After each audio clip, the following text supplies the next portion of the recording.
On day 1, I spawned in as baby Catnap, inside the Playcare. Around me were my other smiling critter friends, who were standing in front of a weak-looking prototype. Why are you here? Without answering, the prototype summoned deadly black gas all around us, causing everyone to panic. Most of the critters were able to get away, but Dog Day and I were cornered. Oh no! The gas consumed us, transforming us into an evil smiling critter. Whoa, I feel amazing. Quickly, we don't have much time, my new child. Suddenly, Poppy and Kissy Missy burst through the Playcare walls. An evil smiling critter? We must do what's right! Within an instant, they blasted deadly explosions our way. The prototype jumped in to defend us, but in his weakened state, he didn't stand a chance. It's up to you to continue my legacy and make me proud.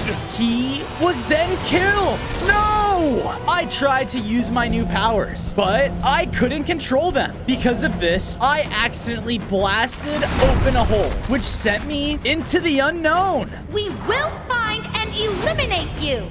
On day 2, I landed in an abandoned playtime dump with loads of forgotten toys all around. I'll find a way to make Poppy pay for what she did. I looked up, and there in front of me was the smiling critter, Hoppy Hopscotch. Oh my! What's happened to you? My new evil urges took control, and I charged in to kill the critter. Ah! Why are you doing this? I ignored her, but she was able to slip under a vent. Get back here! I was about to follow, but was cut off by a couple of the broken toys. Hey, look at this one. He isn't broken at all. I know. We can take his parts and then we'll be good as new. What? No way! I was about to rush in, but they hit a switch, which caused me to fall on a conveyor belt. Yeah! I looked ahead, and I saw that the belt was sending me to my death.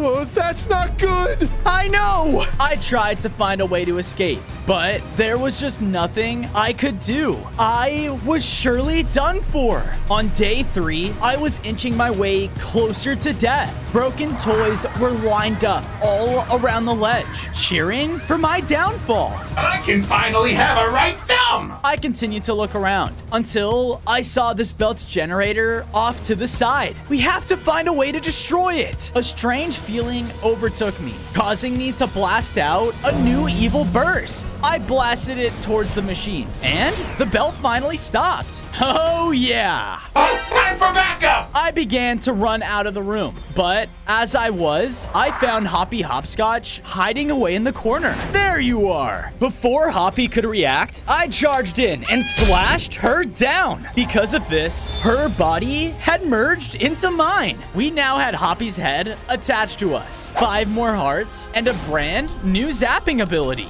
Glad to be on the winning side. Whoa, it looks like each smiling critter we collect, the stronger we get. Maybe that's the key to taking over this factory. Before I could say anything else though, a pile of broken toy parts began to move in front of me. Backup has arrived. The pile combined together, making a large, angry toy. On day 4, the abandoned toy tried to slam me down. Ah! He was large in size and would try to use his blades to smush me into the ground. Give me scraps. No! I dodged his hits and began to slash at him back. With my brand new zapping bursts, I could tell the large toy was overwhelmed. I hit him in a weak spot one final time, which caused him to explode. Ha-ha! Soon, everyone here is gonna feel my wrath. With my victory, I began to search for more critters to bring to my evil side, when a mysterious doorway revealed itself. Better check out what's in there. I walked inside, and in the room was a large machine that casted a hologram of the prototype. If you're seeing this, I'm probably dead. Poppy and her army of toys will not rest until you are destroyed. But I've given you a power like no other. Find the rest of the smiling critters. With them, you can grow to be the strongest entity that exists and take over Playtime Co. once and for all! The hologram ended, which revealed a strange-looking lair of sorts. I promise, we'll make you proud.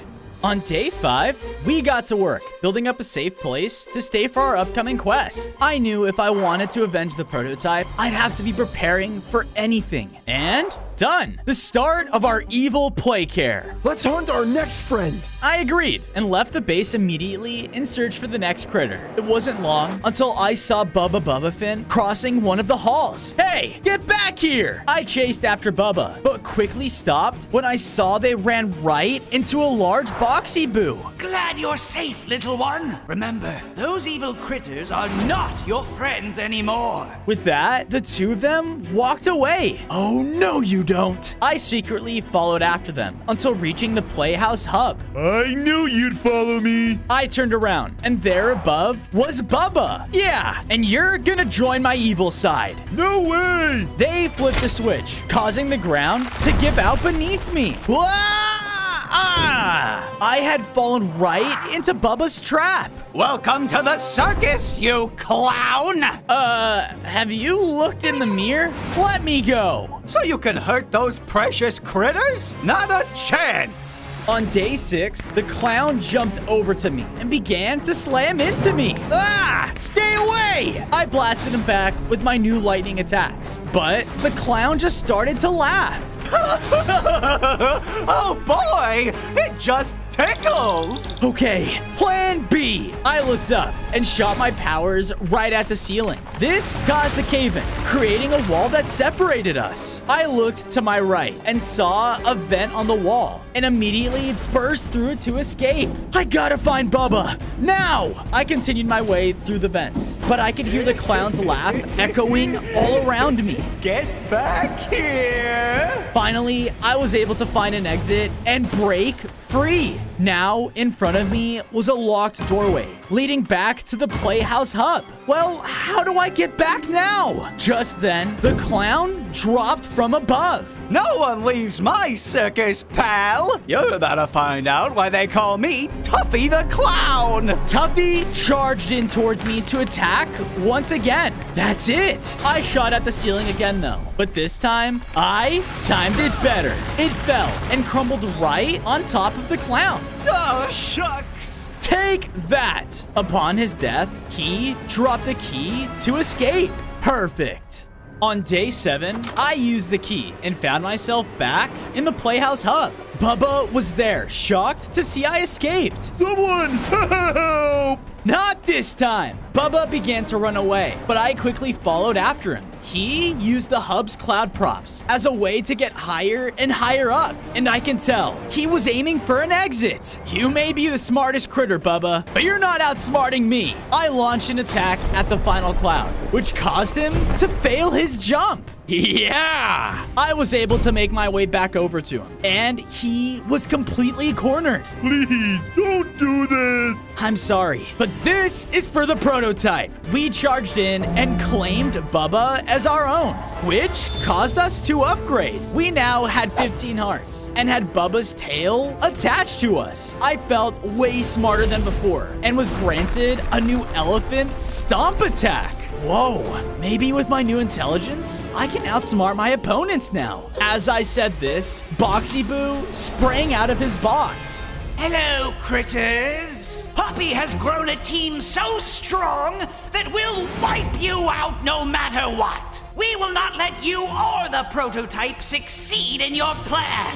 Boxy Boo sprang into action. Normally, I would charge him head on, but I now had a plan of my own. I began to lead Boxy Boo throughout the playtime halls. It wasn't long until I made it into the closest storage room, a place no one will find you. I found the most secluded corner and waited for his arrival. Where did you go? I know you're in here. He began to search row after row until finally finding me. There you are! Yeah, here I am. Using my lightning zap, I was able to cause him to short circuit. His box began to glitch out, opening and closing. And while it was, I was able to slash down at the shelf, which caused heavy weight to fall on top of him. His box was now closed for good. Take that! This factory doesn't stand a chance. With my victory, I began to leave when I found a small prototype trapped in a cage. Whoa, who are you? My name is Prototype. I was made to service the prototype. Oh, well, he's gone now. But maybe the two of us can work together instead. Seems like we have similar goals. My new friend agreed. So I broke him out and we headed back home.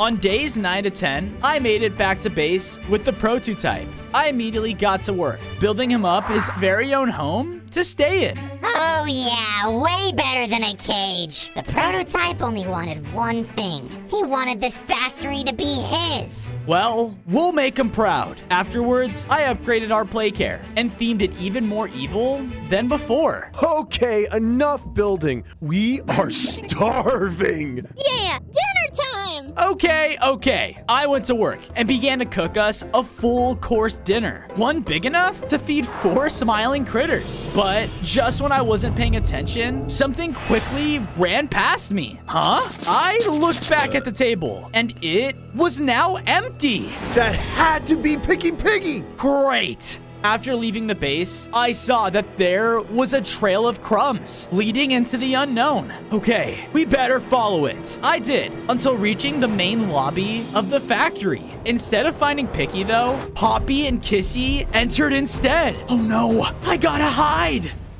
On days 11 to 12, Poppy walked forward and had summoned her playtime army. The evil critter is growing. I have a plan, and soon he won't know what hit him. Poppy commanded them to go out searching, and they all left. A plan? That doesn't sound so good. I noticed the trail of crumbs continued, so I followed them until ending up in the Playtime's large kitchen. Picky, I know you're in here. What? You mean that stupid pig? Yeah? Oui, look around. He just came through and ate everything. Our entire inventory is gone. Poof. Great. Now I gotta find him again. The chef had an idea though, and brought me over to their giant oven. Us toy chefs are known for our giant apple pie. Maybe if you help us with the ingredients, you can lure him over here and teach that guy a lesson. Okay, you're on. He threw me over a list of ingredients. Wait a minute.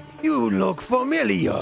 Aren't you the guy that sent us in an incinerator and burnt my friends to a crisp? No?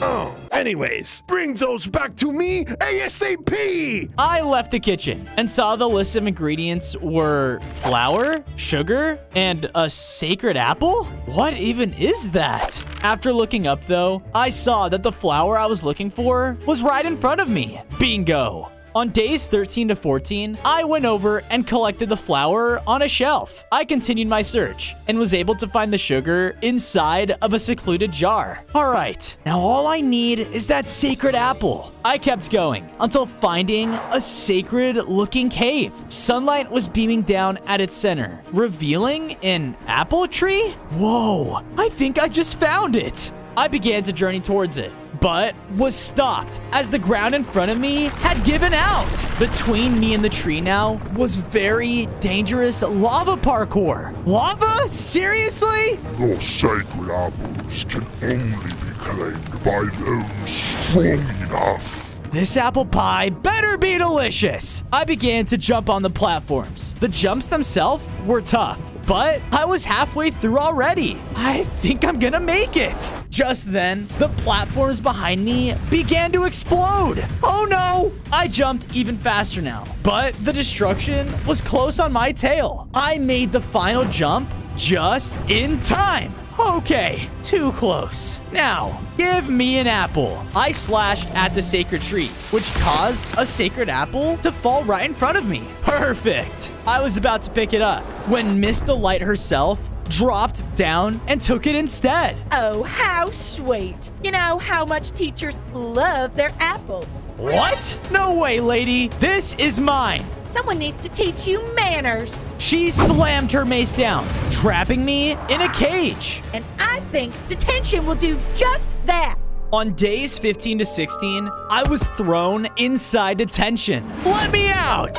Not until you ask politely. You'll regret this! I became angrier than ever and began to slash at the walls and break the desks all around me. No one traps me and gets away with it! You are really misbehaved. I better call Poppy. I said, let me out! In a burst of rage, my evil stomp attack caused the wall to collapse. Miss Delight was on the other side, and the sacred apple was on her desk. Using my evil powers, I quickly blasted her to the wall. This apple is mine. So be it. She rushed in towards me and swung her giant pencil mace every time she could. She was very strong and also had the power to draw up anything she could imagine. Thankfully, though, I was angrier than ever and just bursted through whatever she threw at me. You'll see why us evil critters are gonna take over for good. With one final hit, I took down Miss Delight. Rah! With my victory, I was able to get the apple and make it to the playtime kitchen. And there, waiting, were the toy chefs. The oven is heated up. Let's get to cooking. On days 17 to 18, I gave the toy chefs all the ingredients. Yes, perfection. They got to work, combining all of it and throwing it into the oven. Once complete, the apple pie came out, and it was huge. I told you, we make the world's best apple pie.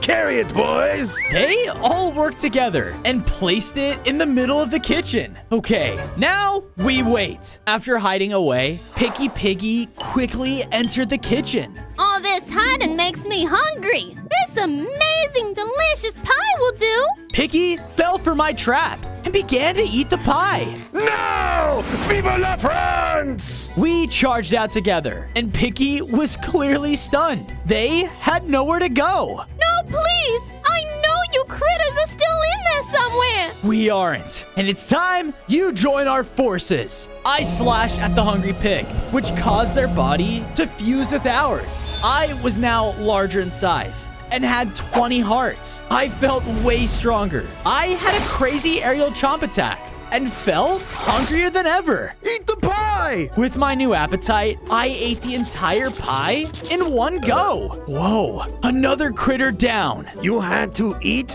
the whole pie? Yep, and I can either eat you all here, or you can join my side and be my chef. Your choice. Choose life.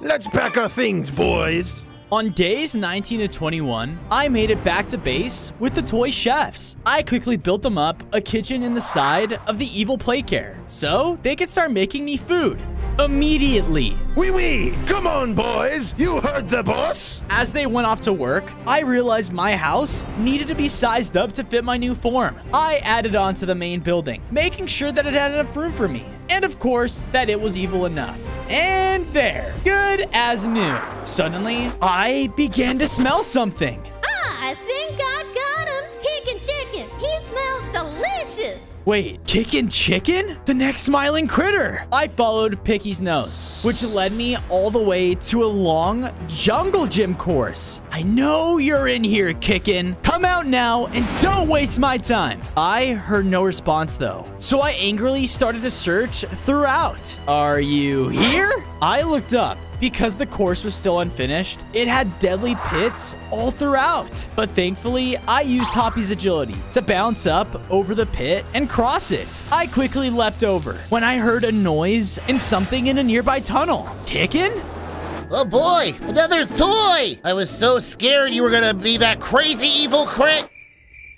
Oh no. What was that about a crazy evil critter? Please, don't eat me! Too late! I used my new chop attack eating the toy whole. I then made it to the end of the course, and there in the rubble was Kickin' Chicken. But something was wrong. He was broken into pieces. No, I can't use him like this. No worries, we can just rebuild him, and I know just how to do it. On days 22 to 26, I picked up the pieces of Kickin' Chicken before making my way to the Make-A-Friend machine. I went to power it on, but nothing happened. Oh, come on. It's broken too? Just then, I heard someone crying from behind it. Hey, you know how to work this machine? Don't eat me! Look, I won't, as long as you turn it back on for me. I can't. Not without the power core those players just came and stole. Players? What do you mean? The toy engineer led me to the front of the factory, where I saw 2 players with grab packs. Good idea using that power core to turn back on a section of this stupid factory, man. Sure, dude. See? It was them that took it. I guess they think the factory is abandoned and just stole those grab packs too. Well, let's show them who they're messing with. All right, man. We should really get back to the... Hello there. Oh, that freaking toy can talk? I need backup! The player quickly ran away in fear. That's right. Lead me right to your friends. I chased after the player until we ran into the entrance of an open cavern. And all of them were just having a party? On days 27 to 29, the player ran out to try and grab everyone's attention. Everyone, we are Ouchie! Did you hear something? You're crazy, man. Let's party! Phew, that was close. Now, where's that power core? I looked up and saw that they held their generator high up in the cavern. There you are. Now, I need to be sneaky or a distraction. I zapped the bottom of the platforms that the players were on, which caused a fire to spread. Hey, is it getting hot in here, or is it just me? Dude, what is with you? Ah! Fire! Fire! They were all distracted by it, which allowed me to hop up to the generator and grab the core. But it was locked. It looks like only a grab pack can open this. As I said this, one of the players looked up and saw me. Cat! The dog! Rabbit thing! Cat! Dog! Rabbit thing! Kill it! Fine. I guess we can do this the fun way. On days 30 to 32, I leapt down towards the players and stomped, which caused some of them to fall into the cavern below. Ha ha ha! Use the grab packs! The players began launching their grab pack hands right towards me, pushing me back. It's working! Now just... Now you are gonna open up that generator for me. The player went up and used their grab pack to open up the generator, and it spit out the power core. Okay, I did what you asked, so you're gonna let me go now, right? Yeah, no. Okay. Now to get back to that machine, I made my way back over to the Make-A-Friend with the power core and handed it to the toy engineer. Oh, thank goodness. Let me get the machine up and running for ya. The engineer fixed the machine, and I placed Kickin' Chicken's pieces right on the conveyor belt. His parts went in, and in a matter of seconds, Kickin' came out on the other side, looking brand new. Oh, well, I'll be. I smell like a new car.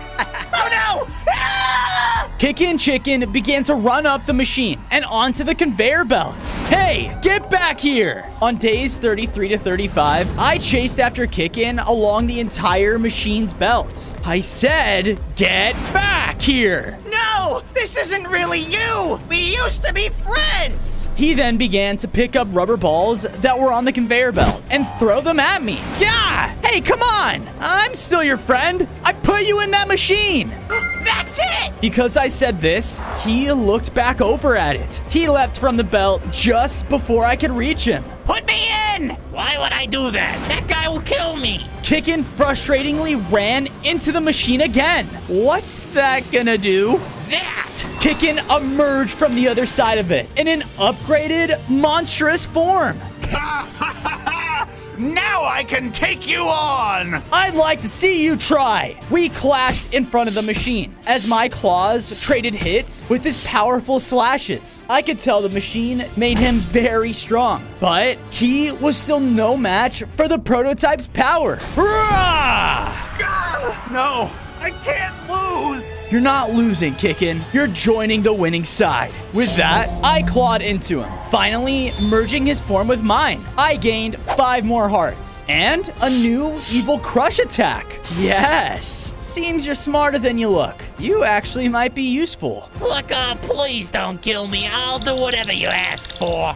On days 36 to 39, I returned to the evil Playcare with the toy engineer. I built him his own workshop in the base, so he could work on his craft. Thanks for, not killing me and all. Yeah, of course. Now, can you get to work on making some defenses for our base? I have a feeling we're gonna need it. Yes, sir! Wow, you smiling critters really know how to get stuff done. Master Prototype would be so proud of you. Yeah, we hope so too. Just then, I heard a voice echo through the factory halls. Hello?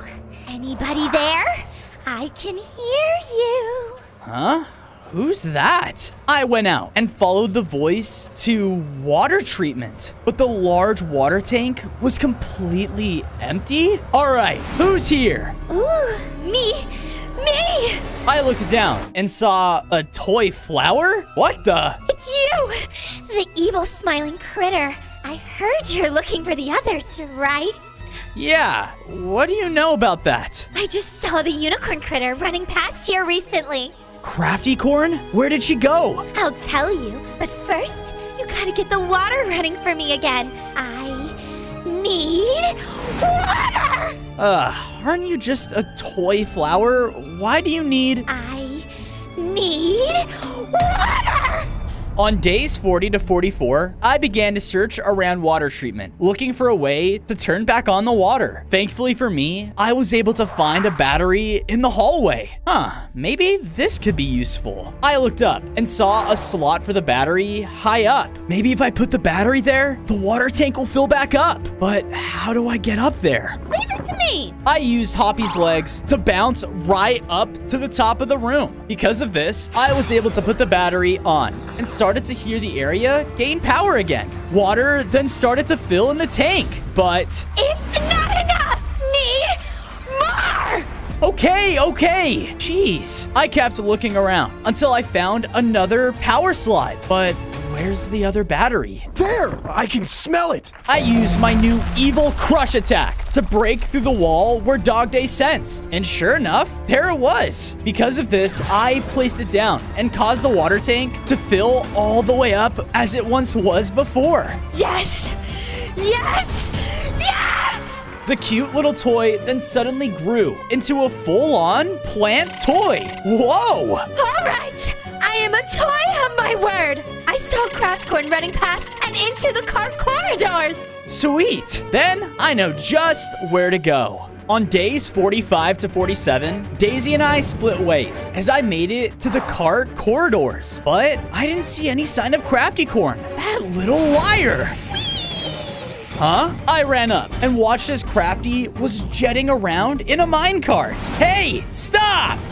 She started to ride faster all around the corridors. Oh, no, you don't. I tried my best, but I would just get frustrated as she constantly maneuvered around me. I was getting confused by the maze of tracks. I said, stop! I crushed the tracks ahead of her, causing her to fall out on the minecart. Ouchie! Finally, you can join us. Never! I was about to attack Crafty, but she quickly squeezed through a tunnel in the rubble. Because of my large size, I couldn't follow her. No! I tried to break through the wall, but no matter what I did, there was just too much rubble. Thankfully, though, in the room, there was a TNT minecart. Aha! I ran over to it and saw it had a name? Barry. Huh. Well, Barry, looks like you're going for a ride. As I started to push the minecart, large iron gates fell all around the corridor, blocking the tracks. Wait, what?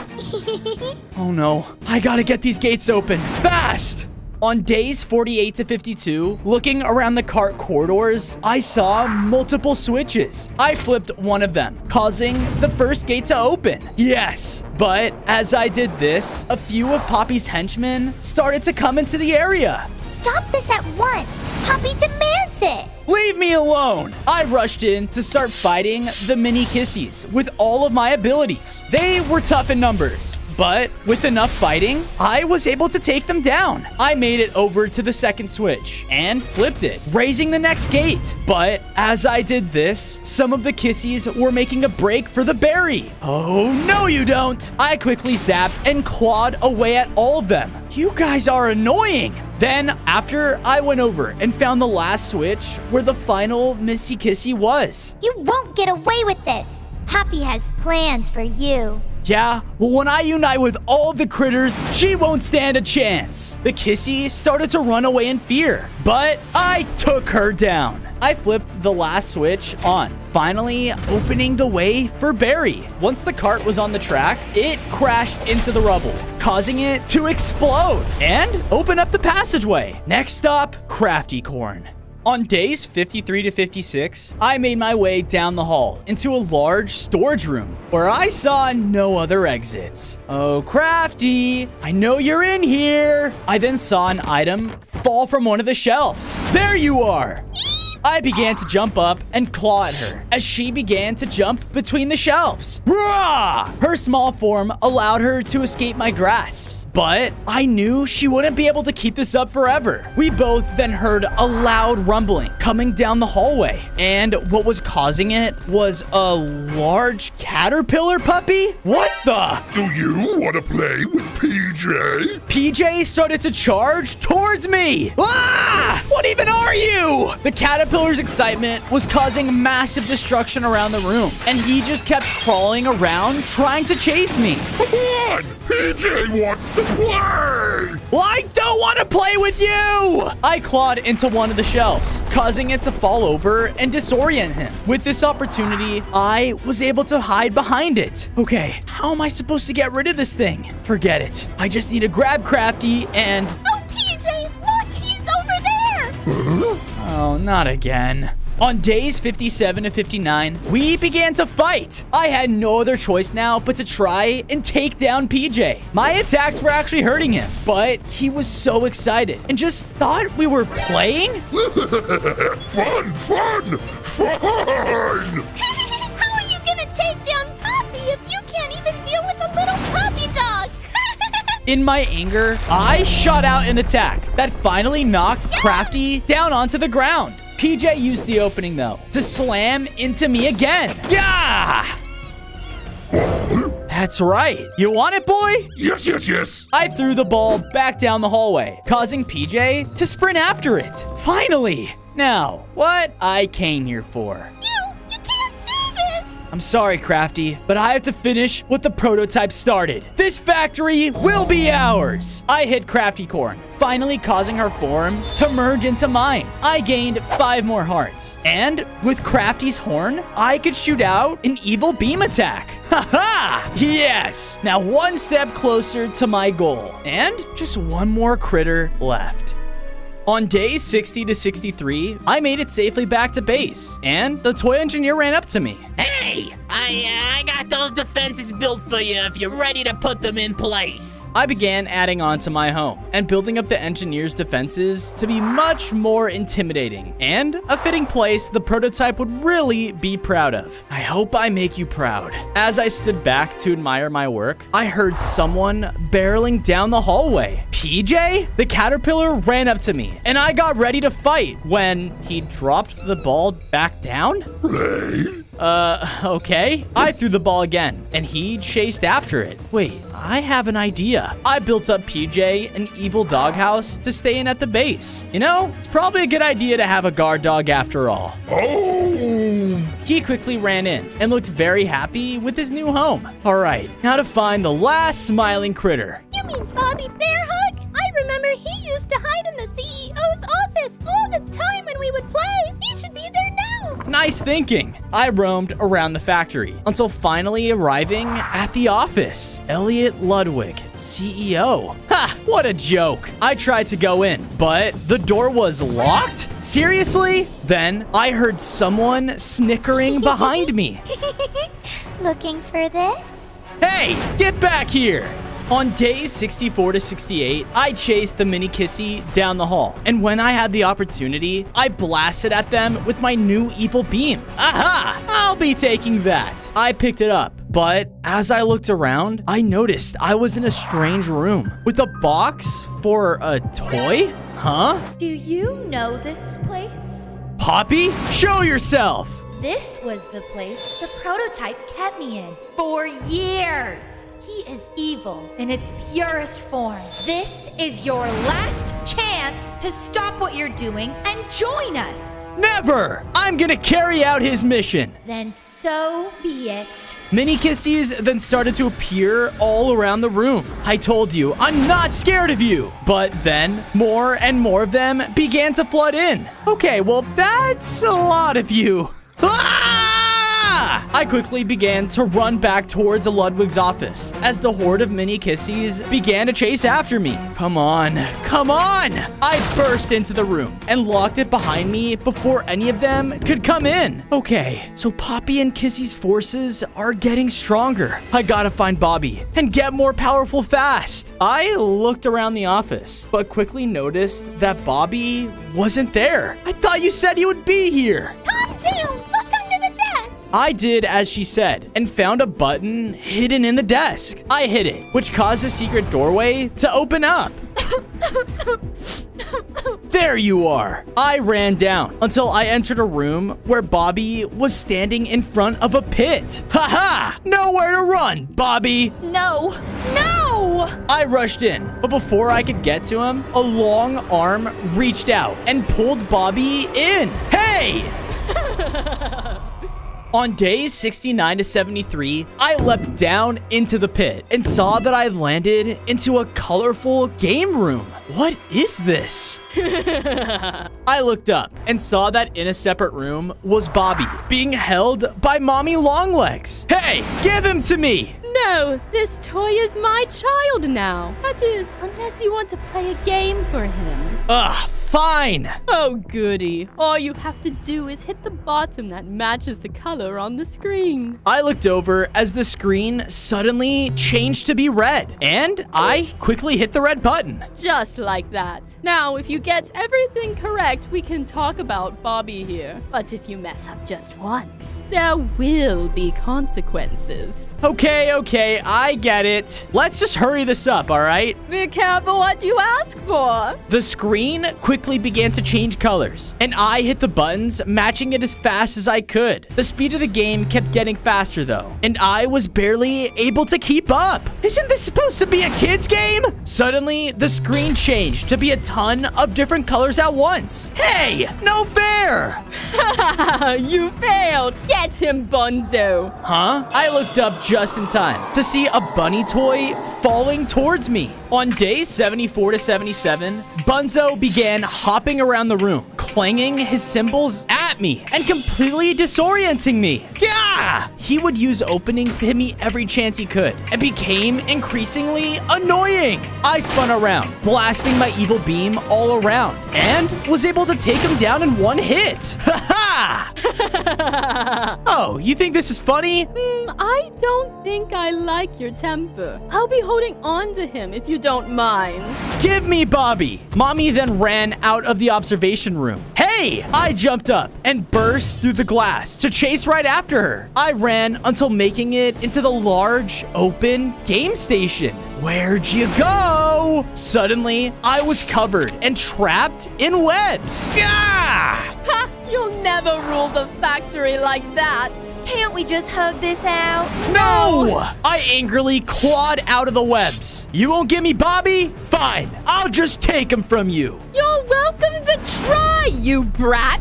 On days 78 to 80, Mommy Longlegs used her spider-like agility to crawl around on the catwalks and shoot webs down at me from above. I was dodging around though, firing back at her every chance that I could. but her webs just kept slowing me down. I was able to use my evil crush attack, though, to destroy the catwalk, and she was back on my level. Now I've got you. I rushed in, but as I got close, she spit out a corrosive poison that knocked me down to low hearts. Yeah! What the? How did you? A mother will always protect her child.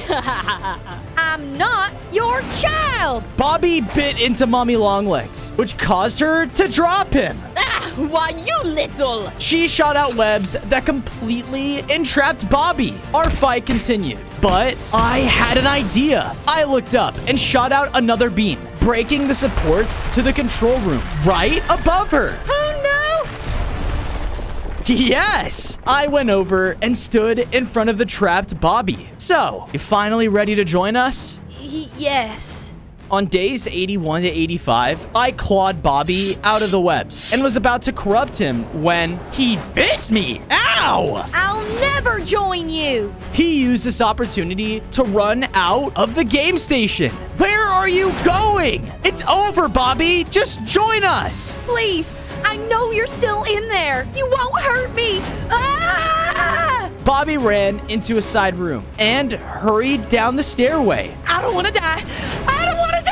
Bobby, I'm not gonna ask again. With that, I was finally able to catch up to Bobby and corrupt them. I now had 35 hearts and gained Bobby's incredible bear-like strength. Me and all the other critters had now fully combined into the most evil toy in the factory. Yes, now I can finally take on Poppy and Kissy. We then heard a strange noise, almost like the factory is diverting a lot of power somewhere. What could that be?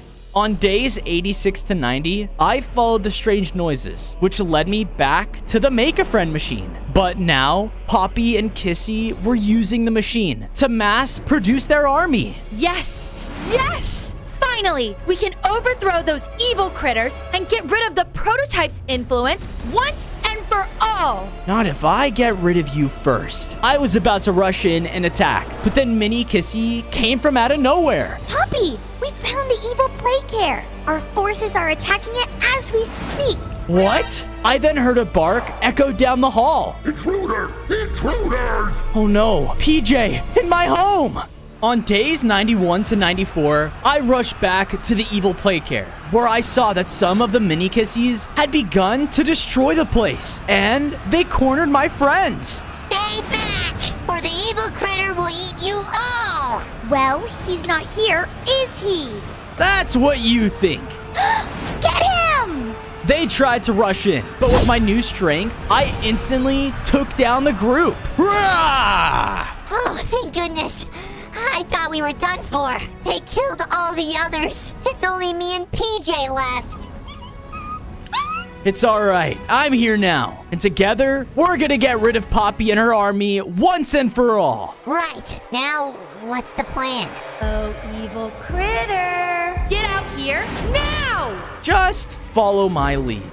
On days 95 to 99, my friends and I followed Poppy's voice to the main lobby. There, she was waiting for us with her entire army. I'm here, Poppy. What is it? Can't you see, Spawn of the Prototype? It's over. You're outnumbered and your base is in ruins, just like your previous master. Give up and allow me to run this factory the right way. Never. I meant to run this factory, and that's what I'm gonna do. I will stop at nothing to take you down, just like I took down the Prototype. Yeah? Well, you are gonna pay for that. I rushed in with PJ as we started to tear through the army with our pure strength, taking down one after another. No, I won't allow this. Kissy, kill them! The monstrous Kissy Missy shot out another powerful attack, one that I saw all of those days ago, and it was heading right towards me. Ah! But suddenly, the prototype jumped in the way and took the hit. No! It's okay. He's proud of you. We are proud. I watched as PJ chased the remaining Kissy army out of the room. Now it was just me and Poppy. Now you've really messed up. On day 100, I wasted no time and charged right in towards Poppy and Kissy. We began to fight. Kissy's overpowering strength quickly became a problem. I'll deal with you first. I focused all of my attacks on the monstrous Kissy, taking chunks of her health with every attack. But she did the same exact thing to me. Yeah! With another powerful hit, Kissy threw me back across the room. I was now extremely low on health. No. Yes! You are a curse in this factory, and I am going to end you here and now! We both rushed in and clashed in the center of the main lobby. My rage, along with Bobby's bear-like strength, allowed me to finally get the upper hand on her. Rah! With my strongest evil stomp, I caused the ground to break, sending Kissy and Poppy falling into darkness. No! Kissy! No! Hello, Poppy. No! This can't be happening! Poppy ran from me down the hallway, but I chased right after her, using everything I've got. With another evil beam, I was able to hit her back into her old room. No! Not here! You can't! Face it, Poppy, this factory is now mine. With one final slash, I took down Poppy. And just like that, I now had complete control over the entire factory. Woohoo! On day 1, I spawned in as the world's first Skulk Parasite and was surrounded by other wardens. The ritual worked. You may be our only chance for survival. What are you talking about? Just then, deadly green gas began to rain all throughout the room. Not only did it destroy our city, but it completely cleared all the Skulk. Oh no! We found another ancient city, man. Clear it out like the rest of them. Each time, all Skulk was destroyed. What? They all rushed in. My people tried their best to fight back, but none of them stood a chance. No! My leader and I tried to escape, but we were separated. Little one, all of us wardens are in danger. It's up to you to stop this. Leave now! On day 2, I was running as fast as I could, while the deadly hazmats were searching all around me. I thankfully made it out of the cave, searching for any solutions to save the other wardens. But just then, I was hit to the side. Gah! I love this pool. Huh? I looked around and realized I was in the middle of a pool party in a village. Watch me do a flip. That sucked, Jimmy. I should leave. I was quickly making my way towards an exit, but I was spotted. Parasite!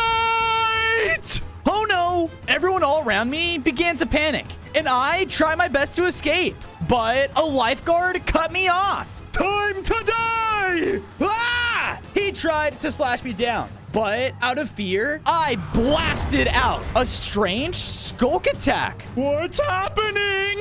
My new power had turned the villager completely into Skulk. My beautiful face! It's ruined! Whoa, I have Skulk powers? As I said this, though, an entire group of lifeguards bursted in. Uh-oh, I gotta go! On day 3, I was running for my life, while the lifeguards were doing everything they could to take me down. Take him down for what he did to Reggie! I hate my life! Unfortunately, though, I turned a corner and met a dead end. Oh no! I thought I was done for, but just then, I was quickly pushed into cover. Wah! So the villagers hate you too, huh? In front of me was a trashy raccoon.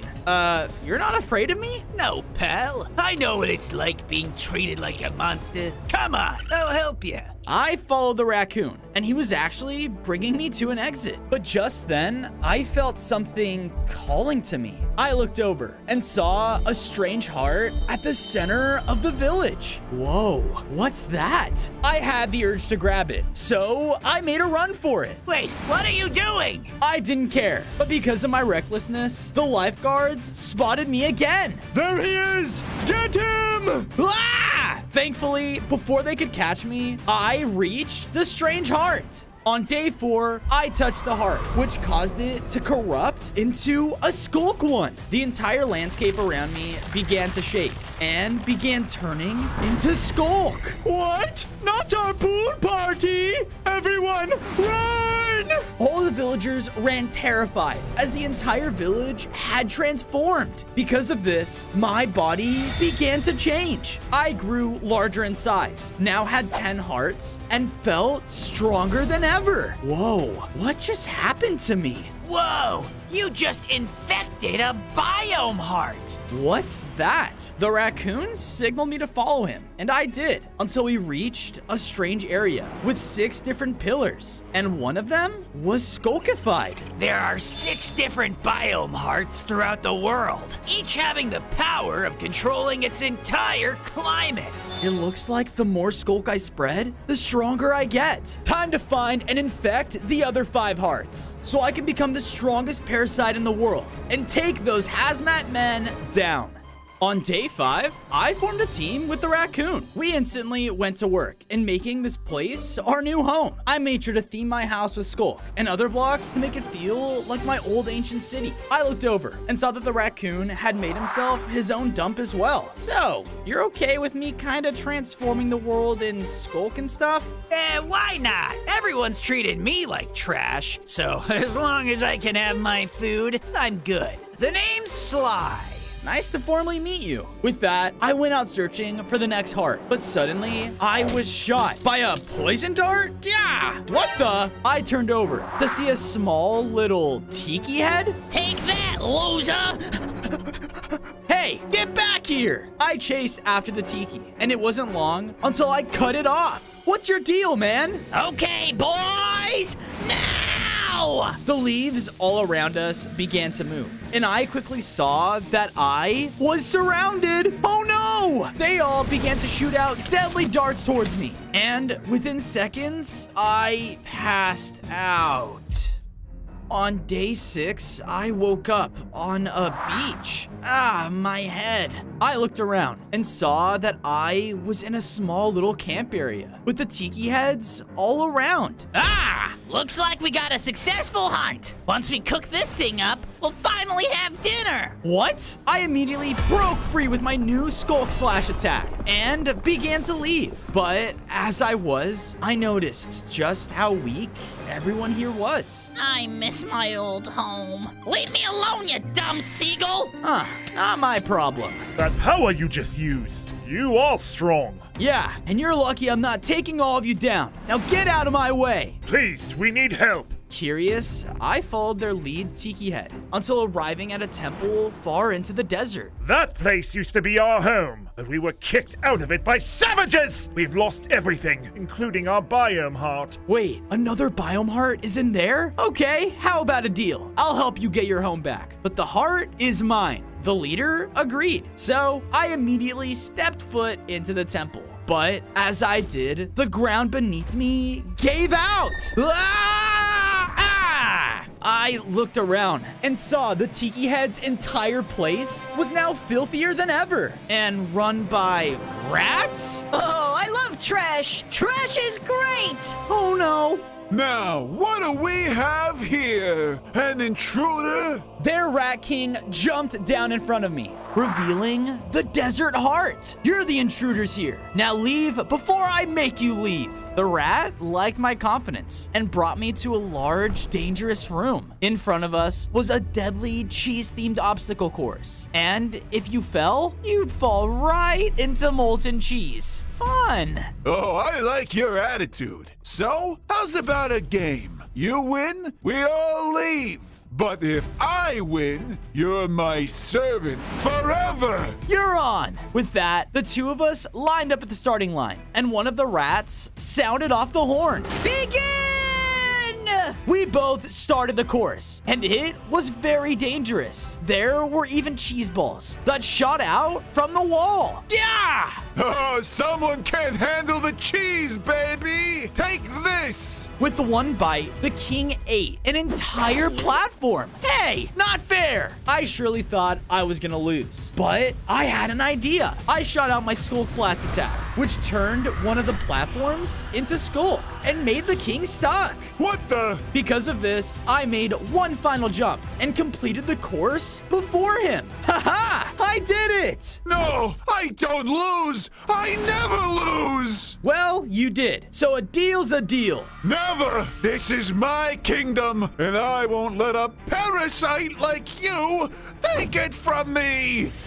On day 8, the Rat King rushed in and tried to take me down. Yeah! Not only did he have a large deadly sword, but he can shoot out more cheese? Yeah! Yuck! Take my cheese, you monster! I tried to infect him with my Skulk, but I just couldn't land a hit on him. He was far too experienced, and I honestly thought I was done for. Oh no! But just then, the Tiki Heads burst in. It's time to take back our home! They charged in and helped me in the fight. With their combined strength, we were able to both do a heavy attack at once and knock him right into the pit below. This sucks!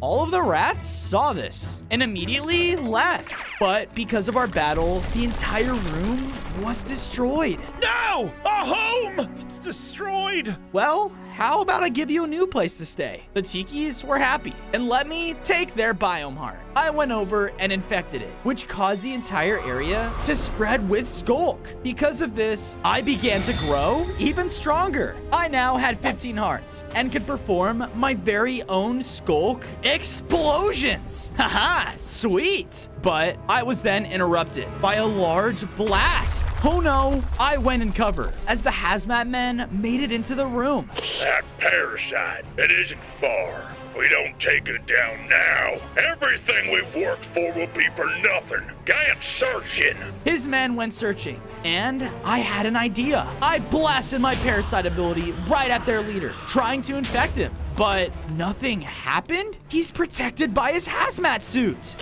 What was that? Oh no, we gotta get out of here, now! On days 9 to 10, I safely returned to my base with the Tiki people. Thank goodness we got out of there. Those humans are horrible. You should have seen what they did to my home. But here, I promise you'll be safe. With that, I took the time to build them up a new place to stay. Thank you, Fozo. I don't know what we would do without you. I then went over and saw that the next pillar had been completely Skulkified as well. I hope I'm making my warden people proud. Just then, Sly came running up to me. Fozo, look! I got us some grub! Want an apple? Sure. I bit into the apple, only to realize, yeah, it tastes horrible. Where'd you get this? Sly brought me to the edge of the jungle's biome that was filled with the same gas that the hazmat men used. What are they doing here? I don't know. Oh, look, another apple. But as Sly walked over, he hit a tripwire. Oh no! Because of this, the ground suddenly fell out from beneath us. Ah! On days 11 to 12, Sly and I fell down below the jungle and into a pit trap. Ah! What's going on? Be quiet, you filthy humans! What? I looked up, and standing all around us was a herd of different jungle animals. Wait, they aren't with the hazmat unit? It's the parasite! The animals started to freak out and throw rocks down at us, trying to take us down. Yeah! Wait! Look, this trap, it's for humans, right? I'm trying to find the heart of the jungle to stop them. Is that so? All right, Worm, you want to prove it? Then follow me.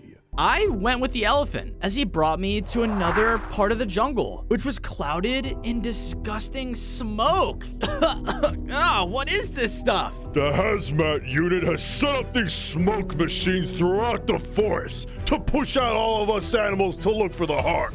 If you really are against them, find and shut down all 3 in the area. And only then will I let you free to go seek the heart of the jungle. I'd rather you stop the humans before they do anything else to our home. All right, you have a deal.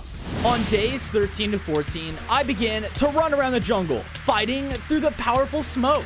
But as I got further in, it began to poison me. Yeah! Thankfully, though, I found the first machine and was able to blast it with my new Skulk Explosion. Ah, thank goodness. But as I said this, I heard someone crying out. Help me! What was that? I ran over and saw a weak monkey was stuck in a clearing with the other 2 smoke machines.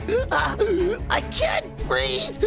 Hold on! I ran in to try and help and broke one of the machines with ease. But before I could hit the next one, I could tell that the monkey wasn't gonna make it. No! I sent out a Skulk Blast, which hit him dead on and turned him into a Skulk Monkey. Whoa! I can smell colors! And I can still smell this horrible smoke. Yuck!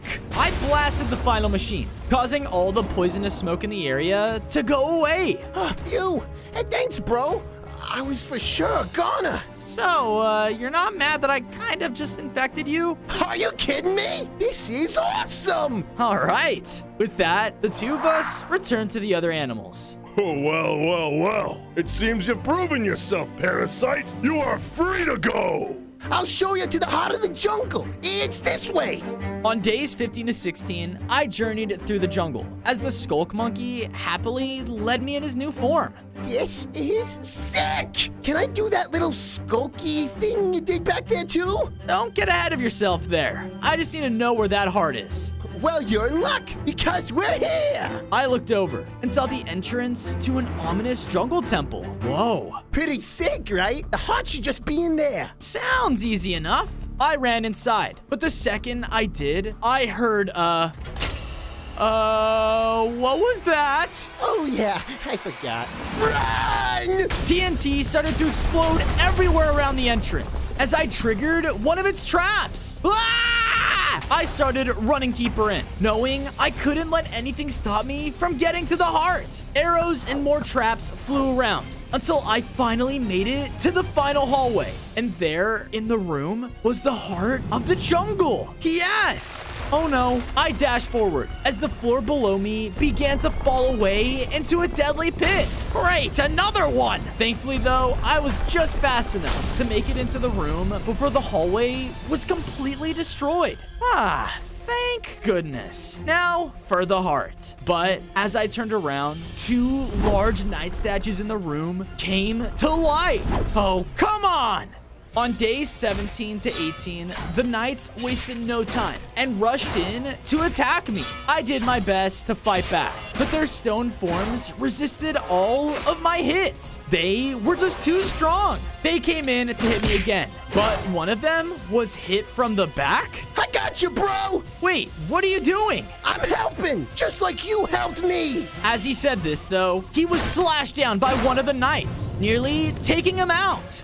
Okay, that really hurts. Stay back! I rushed forward and tried to shoot out my Skulk Blast at the statue. But instead of infecting it, I had merged into it? Whoa! So cool! I found out I had a new ability to possess other creatures. The other knight tried to attack me, but in the statue's form, I took him down in one blow. Yes! I then went over and touched the heart of the jungle, corrupting it with my Skulk.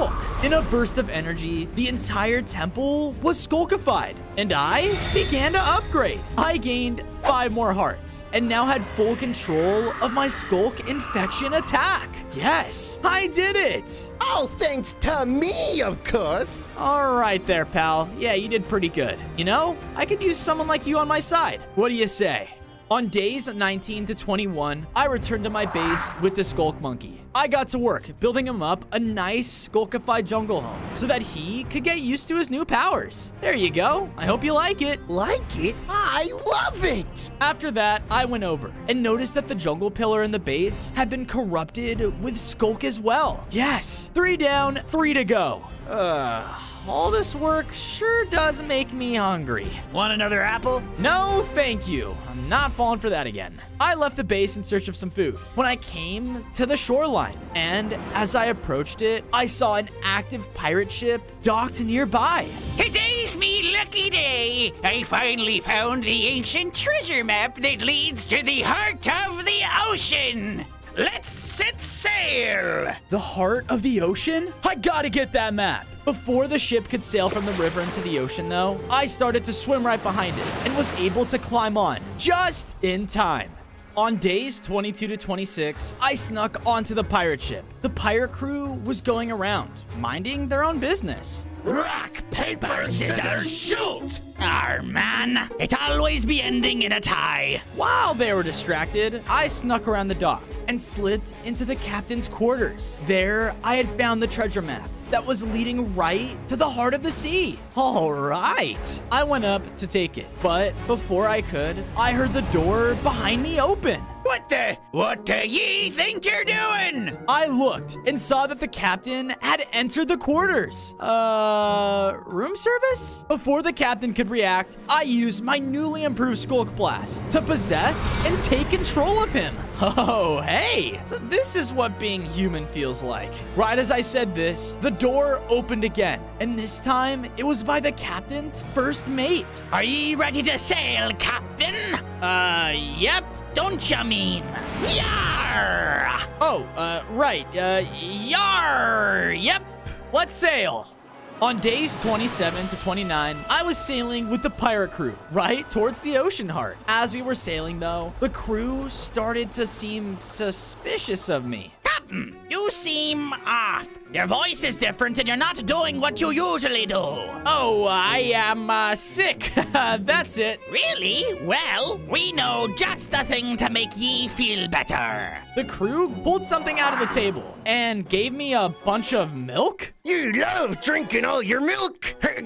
I'm sure you'll feel better right after. Yep, bottoms up. Oh gosh. With that, I started drinking all the milk. And how much milk does this guy drink? I continued drinking until all 15 buckets were empty. I feel so much better now. Thanks. Once I finished, we all felt the ship rock. Whoa, what was that? When we looked over, we saw that a huge crocodile was attacking it. Captain, it's that deadly croc again. You need to scare it away. Huh? With the what? You know what? Oh, yeah, I do. Hey, what's over there? As the crew all turned around, I went to the side of the ship and used my sonic boom, which caused the crocodile to swim away. What was that, Captain? Oh, ye did it. You drove the croc away. Yeah, I sure did. Now, let's get that treasure. On days 30 to 32, we were finally at the X on the map, and down on the ocean floor was an ancient shipwreck. Perfect. This map led me right to it. Yar! Let's get to work. Drop the anchor, Tommy. My name's Billy. Hey, wait a minute. The captain would never get our names wrong. And what's up with your eyes? Uh-oh, cover's blown. I quickly detached myself from the captain and jumped overboard. What the? I was possessed! Oh, get that beast! The pirate crew began jumping into the water after me to chase me down. Oh no! I was swimming as fast as I could when... What the? I turned and saw that all of the pirates were gone. Huh? Where'd they go? With them nowhere to be found, I began to swim towards the ocean heart. But when I arrived, I saw an enormous shipwreck monument with the heart right in the middle. Now's my chance. But as I approached, the water started to rumble. Out of the darkness, 3 large pillars activated around the shipwreck and summoned an ancient ocean guardian. Trespasser, face the wrath of the ocean! The Guardian rushed in, trying to take me down with its crazy power. Yeah, take this! I shot back at it, but it just didn't take any damage. Oh no, it's drawing power from those pillars. As I dodged its attack, I was able to swim to the first pillar. Once I was there, I used my Skulk Blast to infect it with Skulk. This made the Guardian roar in pain and grow weaker. Yeah, it's working. I swam towards the next pillar, but as I did, it was covered in a wall of bubbles to protect it. Thankfully, though, I corrupted the pillar just before the Guardian could hit me again. Yeah, one more to go. The third pillar activated its defenses, though, this time covering it with obsidian? Oh, come on! The Guardian rushed in again, but I managed to blast the pillar with my sonic boom, breaking through the obsidian and infecting it in one hit. With all three were infected with Skulk, which defeated the Guardian. Yes! I went over and touched the Ocean Heart, and with it, the entire ocean was now infected with Skulk. Because of this, I began to upgrade. I now had 25 hearts, and I grew a powerful Skulk Claw. Sweet! I began to make my way back to the base, but when I resurfaced, the pirate crew spotted me. The beast is back! Starboard side, fire! Oh no! The pirates started to fire off TNT cannons at me from their ship. But before I could get blown back, I rushed in and slashed through the entire thing with my new claw. Whoa! Hoist the sails! Batten the... Oh, who am I kidding? Abandon ship! But I can't swim, Captain! Well, that's what you get for firing at me. On days 36 to 39, I returned to the base with the Ocean Heart. As I did, I looked around and realized that the base was still pretty vulnerable. Okay, time to get to work. I decided to fix that by creating a huge wall, as well as a moat of Skulk around the base. Perfect. Once I was done with that, I went over and saw that the next pillar had been Skulkified as well. One step closer to taking over all the biomes. As I said this, my Skulk senses started to pick up someone running by the base. Huh? What are they up to? Come on, man. The boss needs us to be in the tundra ASAP. The whole squad's gonna be there. More hazmat people. I better follow them. With that, I followed behind the humans as they led me all the way to an outpost in the tundra biome. When I got there, I saw that it was swarming with the hazmat unit. Okay, maybe I shouldn't follow them. But as I said this, I watched as all the officers turned towards their leader. On days 40 to 44, I hid behind one of the spruce trees and started listening to him. Listen up, man. The Skulk infestation is taking over too much of our home. If we want to protect it, we need to start being proactive. Understood? Yes, sir. Dismissed. With that, all of them ran out with their equipment and began patrolling the area. Hey, my sensor says there's something over here. Uh-oh, I gotta get out of here. I escaped into the forest to try and get away. But while making sure no one was following me, I accidentally ran into a dancing troll? What the? Hey, watch it, pal. I looked around and noticed that I was in an icy village filled with more of them dancing. Oh, a newcomer! You look mighty strong. Thanks, but what's going on here? We're getting ready to perform our ceremony of the sun. We never see it all the way down here in the valley. The only way we'll get to it is by doing this dance at the heart of the tundra. The next biome heart. Where is it? The chief turned around and pointed up to the top of the large mountain. Oh. It's a dangerous journey, but if you're willing, we need a protector to guard us on our quest. All right, I'll see what I can do. Good. Otherwise, we would have to eat you for knowing our secrets. What was that? Nothing. Let us begin our journey. On days 45 to 47, I began the travel up the mountain with the Ice Troll tribe. As we were going up, though, the trail was blocked by a bunch of fallen trees. No problem for me. I used my new Skulk Claw and slashed them away to clear the path. Such amazing power! As he said this, we heard a loud roar echo from the mountain. What was that? The real thing we need protection from. Huh? but we'll be fine. We have you.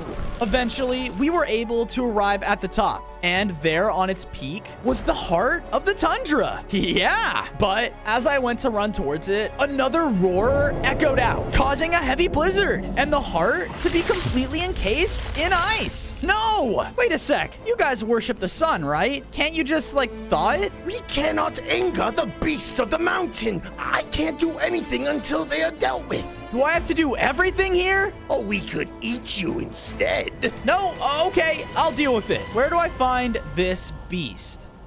On days 48 to 52, I followed the Troll Chief's directions until finding a cave in the mountain. Inside, it was leading to an abandoned mine shaft. All around were large crystals of ice and tunnels leading to different sides of the mountain. But one of them was completely blocked off. Okay, the beast definitely lives here. I went to cut into the ice with my claw, but it wouldn't budge. Yeah, what do? I then noticed that there was TNT in the mine shaft. Oh, perfect. I placed all of it down, and once I ignited it, it blew right through the ice. Yes, I ran inside, only to see the frozen over cave with even more crystals. And coming from a separate cave was a massive Yeti.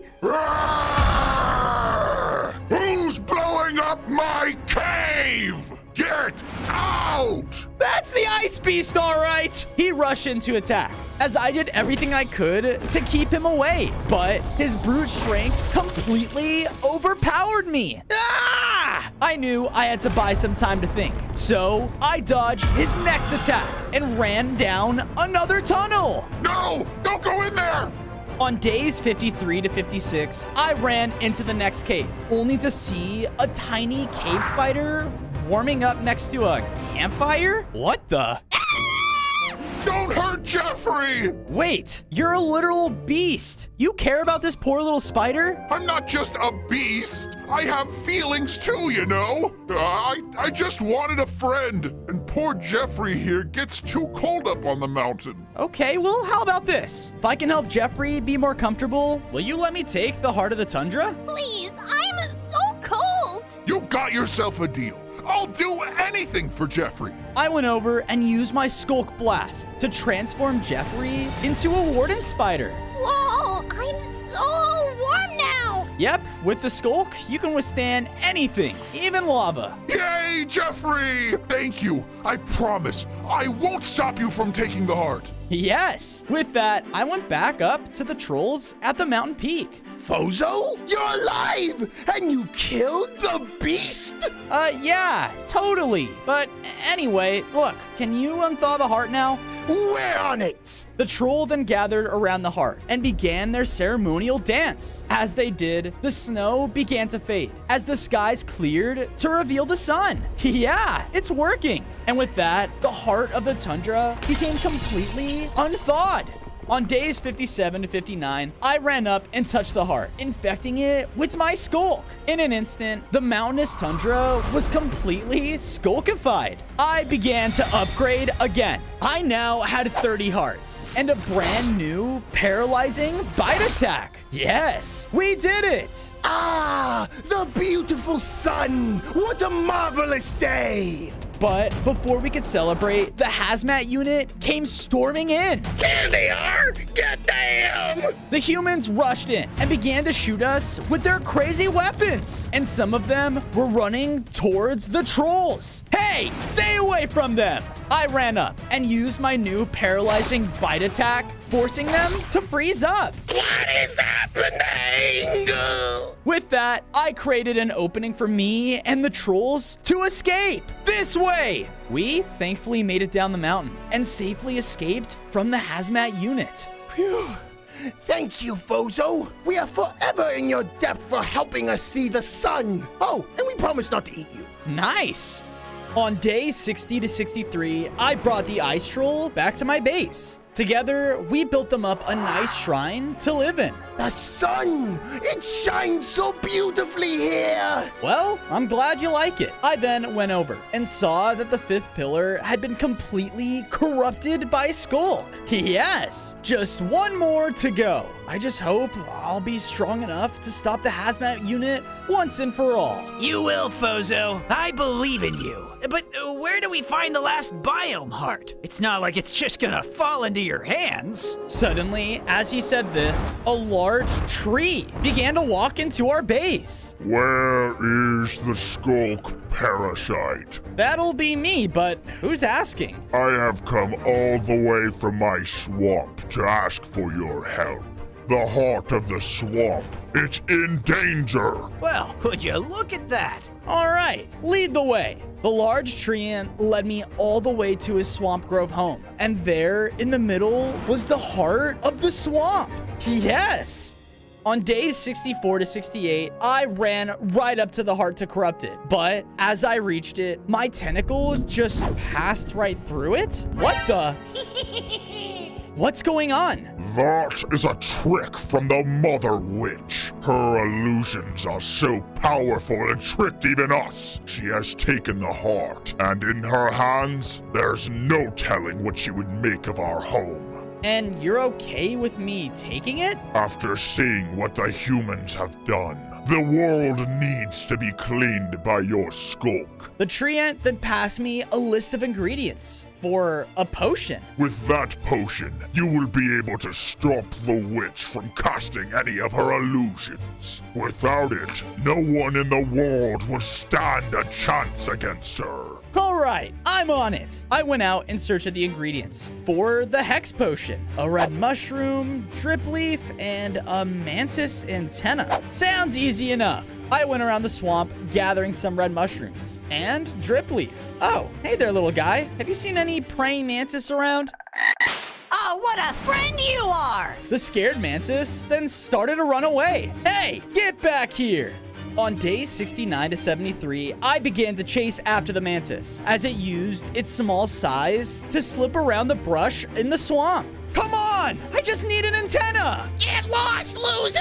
I used my claw to clear away some of the trees as I stormed after him. But just then, as I got close, something began to happen. I tried to warn you! In a matter of seconds, the mantis grew larger in size. What the? How? The power of the Mother Witch has blessed me! Time to die! Oh no! It rushed in and began to swipe down its massive claws at me.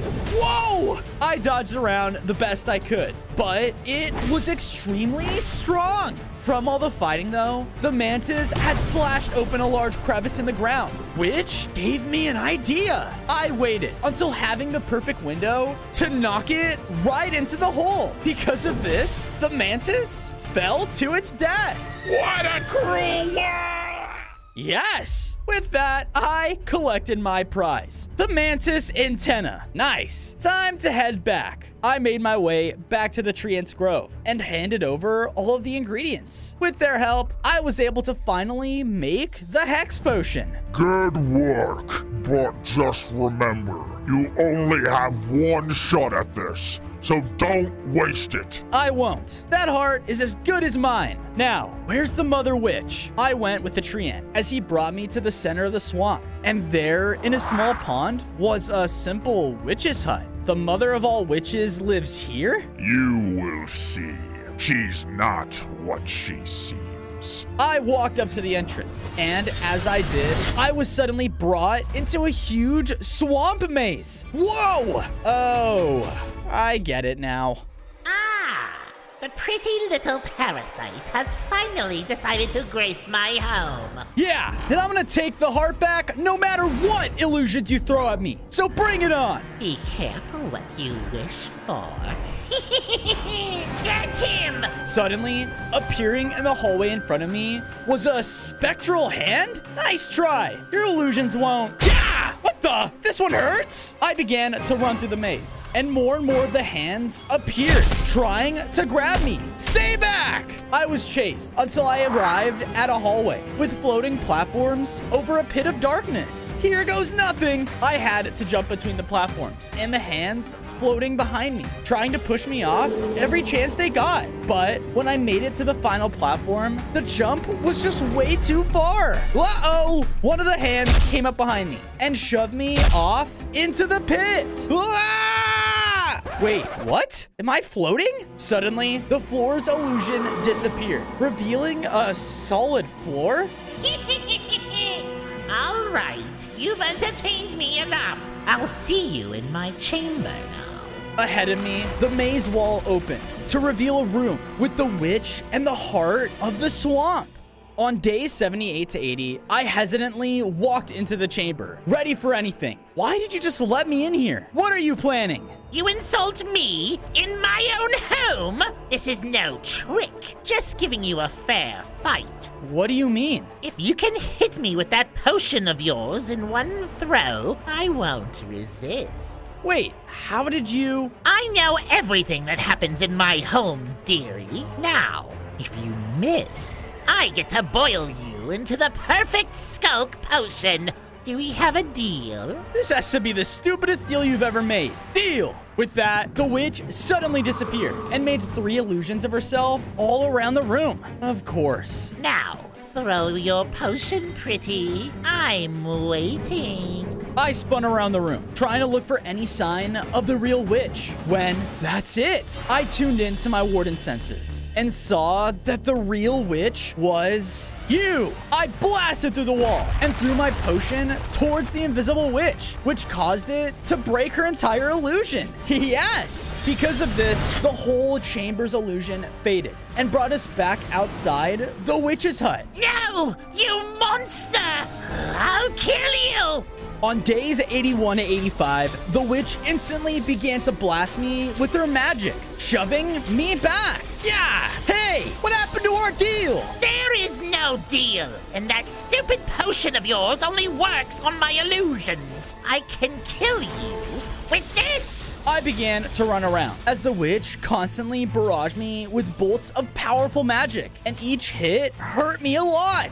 No! But as the witch was distracted, the large treants came in and slammed into her. Ah! Now! This gave me the opportunity to rush up and take her down with the final sonic boom. Haha! Take that! She was defeated, so she dropped the real swamp heart. I was able to pick it up and corrupt it. With that, I had corrupted the final biome, which caused me to upgrade once again. I now had 35 hearts and the ability to cast Skulk Spores to infect my enemies. Awesome! You've done it! Thank you for saving my swamp. Of course. And now I have something you can help me out with.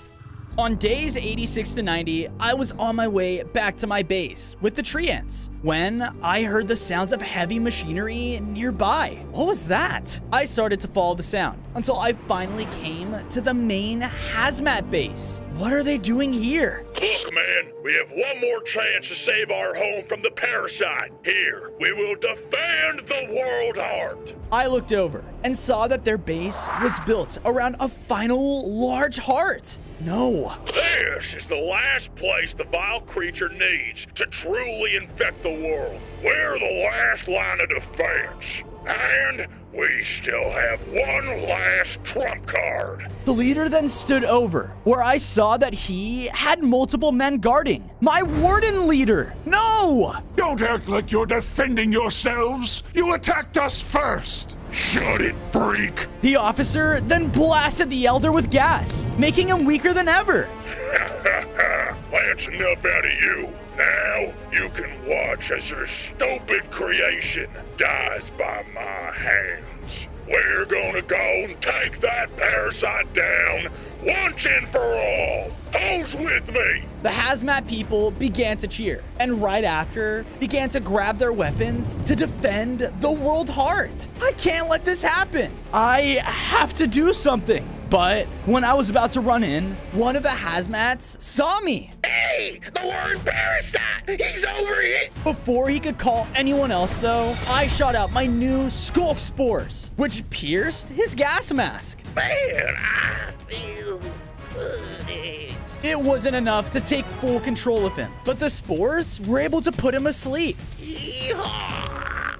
Don't be reckless. We need the others for the fight. You're right. Come on! With that, the Treants and I safely left before being seen. On days 91 to 94, I returned to my base and gathered everyone around. Listen, everyone, the hazmats are at the World Heart and making a base to defend it. If we don't move now, then our goal of spreading Skulk will be for nothing. Now, let's get ready to charge the World Heart. Right after that, everyone began to prepare everything as fast as they could. I then went to work and made the Treants their own swampy home in the base so they could stay safe. Thank you. But don't count us out of the fight. Sounds like a plan. I then went over and saw that the final pillar in the base had been Skulkified. And at that moment, all of them started to glow. In a huge flash, I could feel all the Skulk corruption flowing through me. And because of this, I had become the strongest warden entity in the world. Awesome. We're with you, Fozo. Let's show those lousy humans who they're messing with. Thanks, Sly. Now, let's go to the World Heart. On days 95 to 99, I approached the walls of the Hazmat base. The Hazmat unit was well prepared and lined up all of their anti-Skulk equipment. And on the far side, they were still holding the Warden Elder captive. Weapons ready! Where's your leader? Oh, don't worry about him. We're gonna take you out ourselves. Fire! The Hazmat army started to blast us with all of their weaponry. Yeah! I rushed in and spread my Skulk Spores over the Hazmat officers. And because of my upgraded form, I can finally put them under my control. Barry, what's gotten into you? With that, all of the turned Hazmats began blasting at their own troops, taking them down. Yes! Good work, my boy! Shut it! Gah! No! I ran in and slashed down at all the officers surrounding him.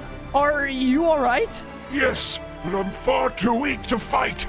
You have to end this. I will. I then looked up and saw the World Heart in the base. Now's my chance. I tried to run towards it, but as I did, a hidden officer ambushed me. Ah, you parasite! No! But before he could fire his weapon, the officer was taken down by Sly. Go to the heart, Fozo! We'll hold them off! Thanks. All right, time to end this. On day 100, I ran towards the heart of the world when suddenly... What do you think you're doing?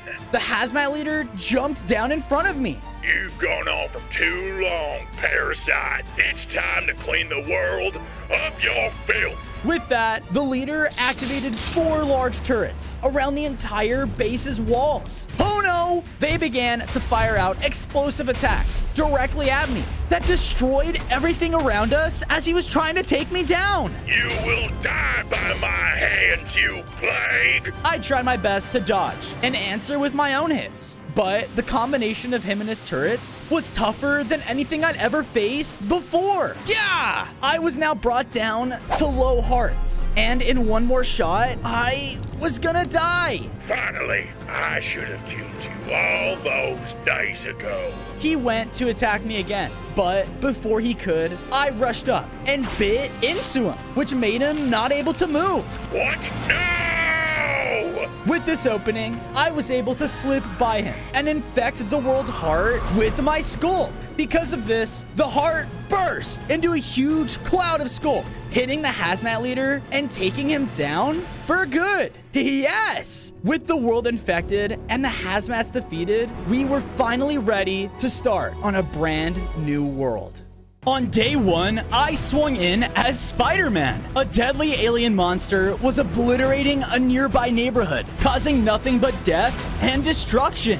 What's going on? All of you are weak. I will find my perfect host. And when I do, I'll take over the world. I couldn't let his destruction go on any longer, so I jumped in. I've dealt with lots of villains before, you know. If I were you, I'd just surrender now. I sense power within you. Without hesitation, the alien creature charged towards me. We both duked it out. As Spider-Man, not only did I use my super strength, but also my web shooters to keep him at bay. I thought I'd surely take him down, but nothing I did was working. He was far too powerful. No, how is this possible? Together, this world will be in our grasp. The symbiote began to latch onto me, and within an instant, my suit began to change. I now had evil symbiote hearts and felt so powerful. We will take control.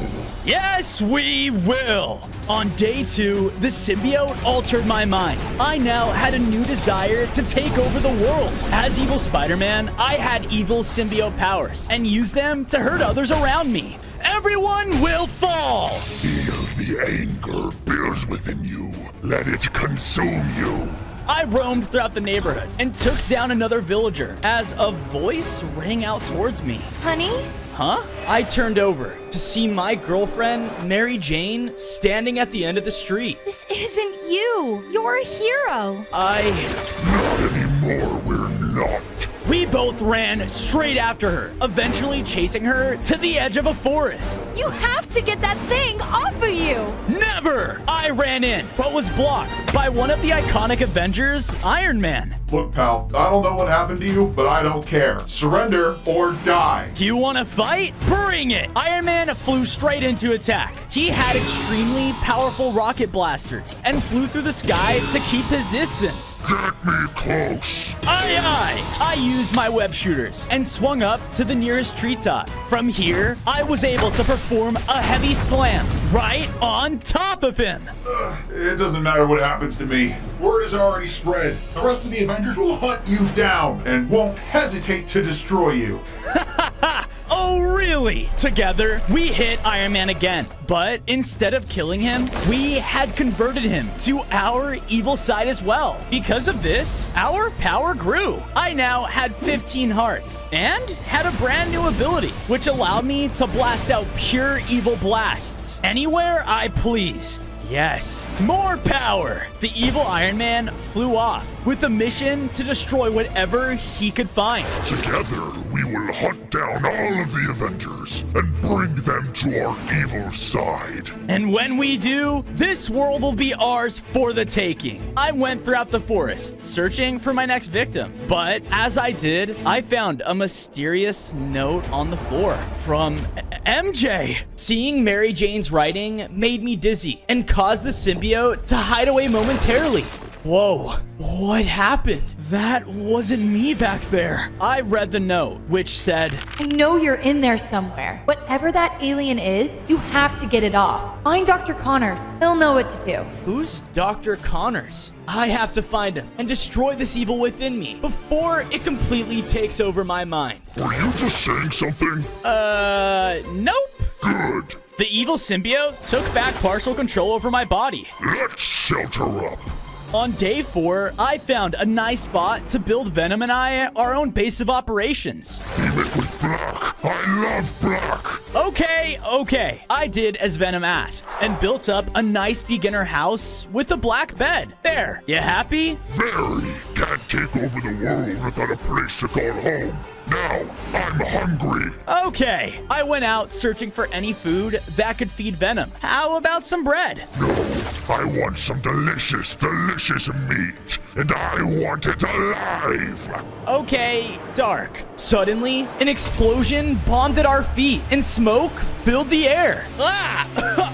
What's going on? I looked around, and we were now in some sort of dungeon made by the evil villain, Mysterio. Ah, Spider-Man, you have fallen right into my trap, and you will never escape.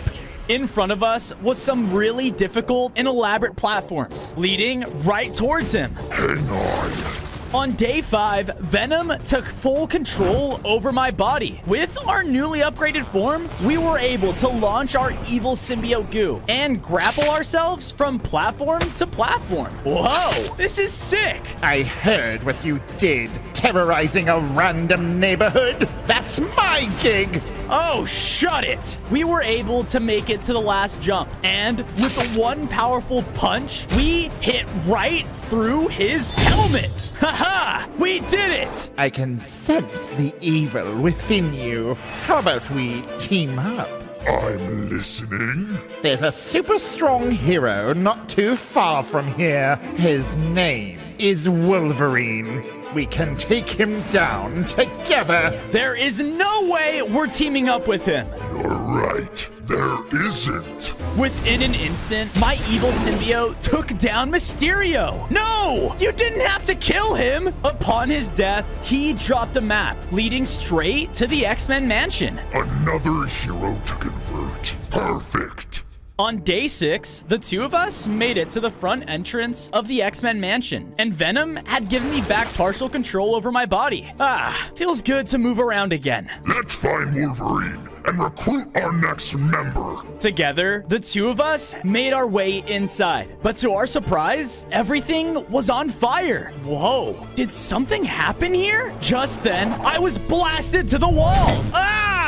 Wait, Spider-Man? Is that you? I looked up to see Charles Xavier, the leader of the X-Men. Something terrible has happened here. Just play along. Right. By any chance, have you seen Wolverine anywhere? But Xavier just rolled away. Hey, wait up! I followed him into a safe room. What happened here? All of that destruction back there was because someone stole Cyclops' visors. If you go out and get them back for me, I will tell you where the Wolverine is. Let's just kill the guy. No! I mean, yeah, fine. You've got yourself a deal. The two of us left the mansion and followed a path of destruction to the nearest desert. On day 7, Venom and I traveled through the desert until making it to the closest village there. Within it were reckless beams being shot out everywhere. The visor must be in there. I ran in, only to see the villagers themselves were the ones who stole it. Hold on, Roger. It's my turn. How cool is that? So cool, man. I really appreciate our friendship. How about we kill them? They might be a tasty snack.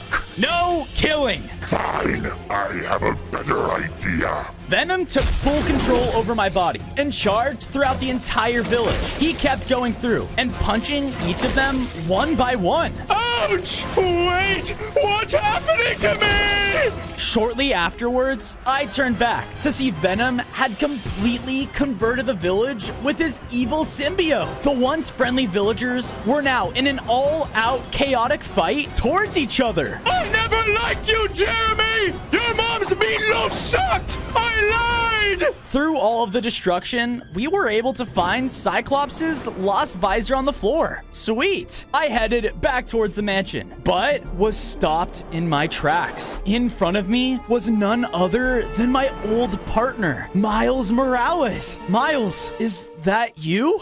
On day 8, because of Miles' presence, I had once again reclaimed full control over my body. So, it's true. An alien life form has taken control over you? It has. And when it's on, it's almost like I'm a totally different person. Mary Jane told me to find someone named Dr. Connors. I've heard of him. If what you're saying is true, then we gotta act fast. I'll find him and let you know when I do. Hopefully before you're fully gone. With that, Miles left, just as Venom reemerged. Weird. Not sure what happened. Come on, we have a Wolverine to defeat. The two of us made it back to the X-Men mansion and gave Cyclops' visor back to Professor X. Thank you. Now, on to more important matters. He quickly read my mind before I could react and knew about the evil symbiote. Busted? I knew it. You want to find Wolverine to hurt him. Not on my watch. Professor X was about to control my mind, but Venom had taken complete control and struck him down. As he did, a voice rang out behind us. You just made a big mistake, bub. On days 9 to 10, I started to fight Wolverine outside of the X-Men mansion. He was extremely strong and had really sharp and powerful claws. Ah! I never liked you, Spider-Man, and now this will be your end. Every time we dealt a heavy attack, he would just immediately heal from it. How are we gonna best him? Our hearts were getting low, so the two of us made a run for it. I don't think so. He was chasing us closely behind. If we don't think of something fast, this is the end. After gathering enough distance, we came across a pool of lava. I have the perfect trap. The two of us quickly built up a bridge across the pool, and as we finished, there you are. He ran straight towards us, but when he went over the pool, we just pushed him in. Ah! The constant burning caused the Wolverine to grow weaker and weaker. No, this can't be. Welcome to our side. With one final hit, we converted Wolverine, turning him into an evil symbiote version of himself. Adding another member to our team made us grow even stronger. I now had 20 hearts and felt the evil take over me more and more, empowered to perform Venom's symbiote slash. Awesome. We're getting stronger by the day. On days 11 to 12, Wolverine charged throughout the world in his newly evil form. Perfect. All heroes will fall soon. With that, the two of us made it back to our base. We built up our own little training courtyard outside to better improve our fighting skills. Aha! This looks great. Now let's get training. The two of us trained, further strengthening the abilities we had learned so far. Yes, we grow stronger by the day. Now, time to rest. The evil symbiote went to sleep, causing me to regain control over my body. As I did, I turned to see Miles was hiding behind our home. Glad to see I came at the right time. I found where Dr. Connor's lab is. Perfect. There's no time to waste. I left with Miles, knowing Venom could come back at any second to find out my ulterior motive. On days 13 to 14, I ventured out with Miles until making it to the entrance of a secluded house. This is his lab. Good luck, Spider-Man. With that, the other Spider-Man left. I entered inside, but as I did, a couple of rogue lizards ran by my feet. Ah!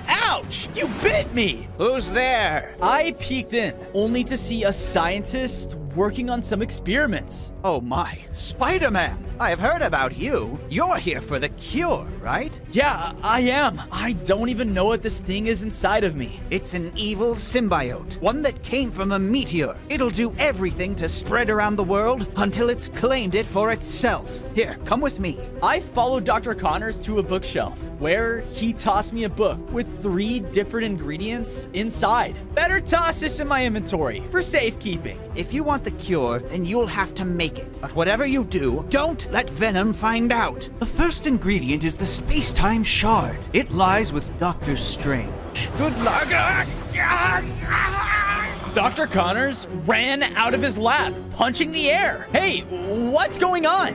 I've been conducting experiments of my own, and what appears to have gone horribly wrong. In an instant, the doctor had transformed into a giant lizard, and he started to charge after me. Oh no! On days 15 to 16, the now mutated doctor clashed with me. He was now an entirely different beast who used his pure strength and lizard regeneration skills to his advantage. What kind of experiments are you running? Without the evil symbiote intact, I felt way weaker, and I didn't know if I was gonna make it. What's happening? Help me! Venom took full control over my body, and within an instant, used our new symbiotic fists to punch the lizard away. What are you up to? I was just out enjoying a midnight stroll, you know? Lies! I will find out what you're doing, and if I don't like it, I will take full control over your body forever. We both looked up and saw the Sanctum Sanctorum out in the distance. Doctor Strange, what are the odds? Doctor Strange, another hero to claim. Let's go. The two of us ventured our way inside, but there was no one there. We saw a random chicken walking about and ate it whole. Yuck! Gross, dude! Stop whining, you baby! Just then, appearing in front of us was one of Doctor Strange's mysterious portals. Strange, he must be in there. On days 17 to 18, we jumped through the portal, and now we're in the end. Great, he can be anywhere here. The two of us walked about, searching for him endlessly. Strange! Doctor Strange!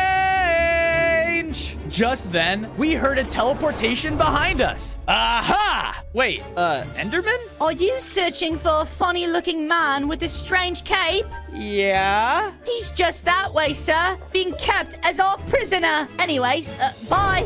Prisoner? We went over to see an Ender camp with Doctor Strange captured in a cell. Just let me out, and I may show mercy on you guys. Never! Only we should be allowed to teleport where we...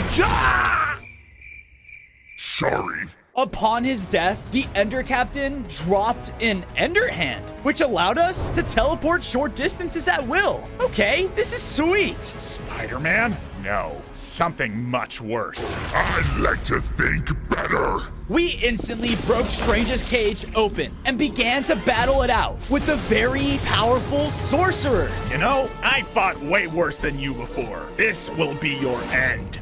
Doctor Strange had a multitude of different powers. He flew around as he wished and shot out beams of powerful magic right towards us. Thankfully for us though, with our amount of hearts, we could really put up a fight against him. We also used our newly equipped Ender Hand, which outsmarted the Sorcerer and allowed us to strike him when he least expected it. You don't know the type of power we have. Aha! With one more hit, we brought Strange down to his knees. Ugh. I will not die here. He conjured up another portal and headed inside. Following it, we saw that we were now back inside of the Sanctorum in a storage room. At the end of it was a space-time shard. That's the first ingredient I need for the cure. Shut up in there! We almost got him! You won't get away with this. But we will, and you will help us. With that, we spread the evil symbiote within Doctor Strange, turning him evil as well. We now had 25 hearts and had an immense amount of power filled within us. Time to spread chaos. Venom felt accomplished and hid away. Whoa, okay, time to get this artifact and get out of here. On days 22 to 26, I made it back to my base and hid away the artifact in a secret chest. Now having more time to myself, I was able to read the remaining 2 ingredients. A lightning bolt from Asgard and super soldier serum? Sounds like I have to visit both Thor and Captain America. Knowing this, I put the ingredient book away with the space-time shard and hid them. Then from there, I got to work upgrading my base. I added nice defensive walls with the amount of enemies the evil within me was making. Now, heroes want me dead too. Gotta stay safe. Venom then came back out and shared my body. Good idea. Listen, one of our symbiote teammates are in trouble. I can feel it. The two of us ventured out of the base until we arrived within a city to find the evil symbiote Wolverine in an intense fight with Deadpool. Come on, Peanut. What's gotten into you? On days 27 to 29, I dropped down between the two of them. Leave my symbiote alone, jerk. Yeah, what he said. So, you're the one who did this to my bestie. And hello there. Do you always have this camera just following you around?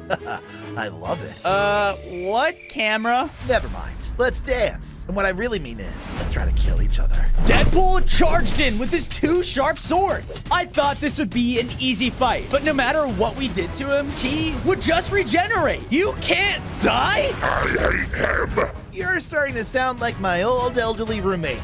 Oh, you just love her. Venom was very angry and punched him so hard, he hit his head clean off. Whoa! We picked it up, and he began to talk? You bested me. I would offer you a high five, but 1, I don't have a body, and 2, I don't like you. Well, time to shove you in the back of my inventory forever then. Wait, or I can help you with something you want.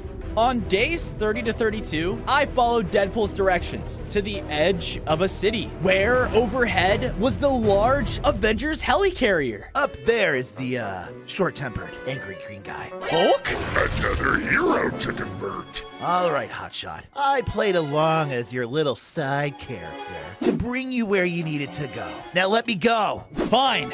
Ouch! A little mean there for a main character, are ya? Who knows? Maybe one day I can be a main character. Wouldn't that be something, viewers? Shut up! He is so strange. Venom and I teleported away with the Enderhand and onto the carrier. We ventured inside until finding a short and weak little scientist walking around. Hi, we're looking for Hulk, supposed to be a really big buff guy. I'm him, just the unangry version. Wait, you're the large, deadly green monster dude? Look at how short you are. Hey, I'm not short.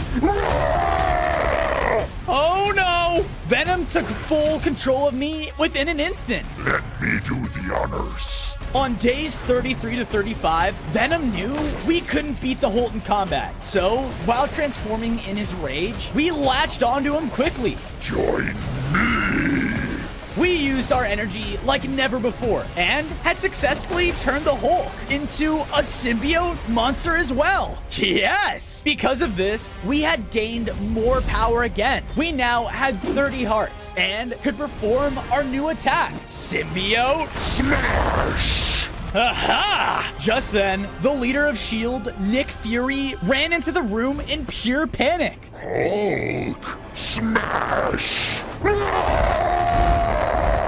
He began to smash throughout the room and the entire helicarrier. Because of all of this destruction, the entire ship began to go down. Oh no!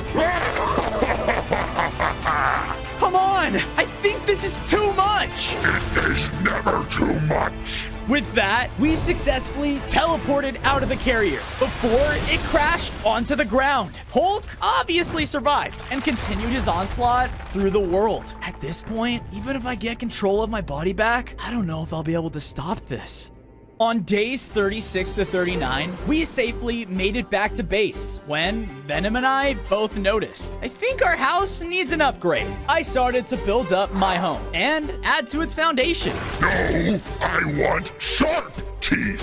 What? This is fine. Come on. Venom, though, took control of my body and started to add to the base out of my control. You are so obsessed with yourself. Jeez. Suddenly, my spidey senses started to go off, and Venom noticed. Someone is here. Oh dear. Venom, without hesitation, leapt out and cut off the running intruder. Hey, who are you? Why, I am Loki, the god of mischief. Haven't you heard of me? Venom reached out to swipe at him, but it was an illusion? Ah, so you're as brash as people say. What? What are you talking about? I've heard you're looking to infect all the Avengers with whatever you are. I've come here to propose a deal. I can help you get close to my brother, Thor, as long as you kindly dethrone him from Asgard for me. Another victim. The lightning bolt. It's with Thor. All right, Loki, you have a deal. On days 40 to 44, Loki teleported us onto the Bridge of Asgard. Whoa, this place is sick. Welcome to Asgard, home of the gods. Now, Thor is holding a tournament. If you win it, you will get closer to him and do whatever you do best. That is the plan. Sounds delicious. We crossed the bridge into the city and saw a group of Asgardians all gathered around a large boulder. Thor then appeared in a crack of lightning. The Asgardian Games are underway, and the winner will be the new owner of my very own Thunderbolt! There it is! What? Nothing. I saw a cool-looking hat, that's all. You're weird. Loki then transformed into an Asgardian citizen. Don't mind me, just keeping a low profile. It's probably best if we do the same. Venom reluctantly agreed and gave me control over my body. The first trial is a trial of power! The first to crack this boulder is worthy enough for the second trial. We watched as an Asgardian stepped up to hit the boulder, but their weapon practically bounced off of it. Nice try. This will be easy. Allow me. No, they can't know you're here. I could use a little distraction though. On it. On days 45 to 47, we walked up to the boulder. Ah, the amazing Spider-Man has graced our home. Have you come to test your worthy in my games? Yes, actually. Oh, my gracious King Thor. Your muscles look so strong this day. Huh, you think so? Watch this. Thor then began punching the air, showing off his immaculate strength. Ooh! With everyone distracted, Venom used his powerful slam attack to break the boulder in one hit. By the gods! You've done it! On to the next trial! We were then brought to the forest right outside of the city. The second trial will test your wit. You must make it to the end of the forest course. Okay, sounds easy enough. While Fenrir chases you! We watched as a massive black wolf came creeping up behind us. Not easy enough. Good boy. Begin! I quickly started to rush through the forest, but Fenrir almost instantly bit us. Ah! I swung through the trees with my webs, making a break for the finish line. Come on, come on! But suddenly, Fenrir jumped ahead of me, causing me to slam onto the ground. Yeah! I swear you better not mess this up. Oh, shut it! Fenrir walked forward and was now towering over the two of us. Oh no. On days 48 to 52, Fenrir was about to eat us whole when we were teleported to the finish line? What? Huh? I looked over to see Loki was the one who teleported me. Must I do everything for you? Thanks. We crossed the finish line, and all of the Asgardians cheered for us. Ha! Good show! I didn't know you had that in you. Everyone, the third trial shall commence tonight! They all left as Loki came up to us and transformed back. Hey, thanks for the save. I'm just glad this actually worked. Yeah, seriously. Oh no, not that. What? We were then suddenly stabbed from behind. Ah! The Loki in front of us was a fake. Ah! You tricked me. It's kind of what I do. My vision began to blur. We woke up in the center of the arena. What the? I feel so weak. And angry. We will kill that guy. Up above us in the stands stood Thor, next to the lightning bolt. I know what you have within your body, Spider-Man. Did you really think I would just let you walk in here after what you did to my friends? The dig is up. Time to kill. Venom then took over my body as Thor slammed down into the arena. I am going to make you pay for what you did. On days 53 to 56, Thor rushed in to attack us, and his lightning attacks really packed a punch. Ah! The God of Thunder is no joke. His attacks would cause fire to spark around the arena too, which really hurt Venom. We would fearfully teleport away from any open flames whenever they popped up. What's wrong with you? Fire. I don't do fire. You're scared of fire? It's besides the point. Focus. Thor wasn't letting up on his attacks and kept up the pressure with his godly strength. You are not worthy! Oh, look. This is my favorite part. This ends here and now. Thor struck us with such a powerful attack that Venom hid away. No. Sorry it had to be this way, kid. This is the only way. Thor was about to strike me down, but Venom took back over control, angrier than ever. We are Venom. Our rage boiled up as we lunged at the God of Thunder. We latched onto him and started to turn him. You will fall to my hands. To be honest, I do wish for my brother to be gone from the throne, but not like this. Loki, don't! Loki charged in with his poison daggers, but Venom was angrier than ever and completely slammed him down in one hit, killing him. No! Thor was too weak, and we were able to successfully turn him into his evil form. Because of this, we began to upgrade. We now had 35 hearts and can now summon a new Bifrost theme attack. What is your command? Go and prepare the overworld for my rule. Thor flew off as Venom weakly gave me back control over my body. I looked up and saw the lightning bolt next to Thor's throne. I webbed over and grabbed it. Okay, I just need one more piece, one more ingredient, and I can stop all of this.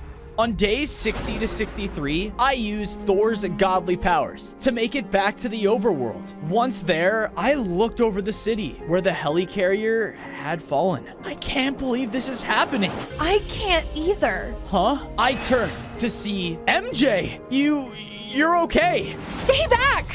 I don't trust you. Well, I don't blame you. The longer this symbiote has control over me, the more and more I give in to its desires. But I'm almost done finding a cure. Come with me. We did, only to see Miles fighting back against a group of symbiote villagers. It's like a virus, one that keeps spreading. Even if you come back now, what makes you so sure you can stop all of what's happening? Miles took down the last of them and saw us. Hey, Spider-Man, make this right. I know you have to be the one to do this. I still believe in you. With that, MJ and Miles both left, and Venom started to wake back up.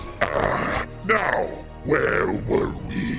On days 64 to 68, we arrived safely back to base. With an almost full evil Avengers team, we need to build them a nice, cozy place to call home. All right. Together, we built each of the heroes their own homes next to our own. It took a lot of work, but in the end, it was worth it. Whoa. Now, when they've had a long day of destruction, they can enjoy a good night's sleep.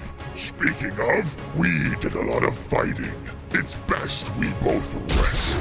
Venom hid away from my body, giving me control again. No, it's time you rest. Okay, I don't have any time to lose. I put the lightning bolt ingredient of the cure back into the chest and remembered that the last one was the super soldier serum with Captain America. Okay, where am I supposed to find him? I then heard a loud in the distance. What was that? Urgently, I followed the noise until seeing the large, deadly lizard terrorizing a couple of villagers. Dr. Connors. Back off, you idiot! On days 69 to 73, I webbed up to the large lizard, gaining his attention. Calm down there, big guy. I kinda need you to, kill an alien species. The lizard charged in though. He was strong, just like the time before, but I was also stronger myself. I knew I had to find a way to get him back to normal. Here, try this. We stole it from a dumb witch's hut. The villager threw me over a mysterious splash potion. Oh, thanks. Here goes nothing. I threw it on the lizard, which actually worked. Dr. Connors was back. Thank you. I'll never experiment with lizards ever again. Of course. Look, I have most of the ingredients, okay? I just need the final one. Okay, great. I'll hide out somewhere at your base and wait for you when you come back. Here, take this. He threw me over a map, leading me straight towards Captain America. Whoa, thanks. The doctor left, but as he did, Venom came back out angrily. I knew it. You have been hiding something from me. You heard that? I was fake sleeping.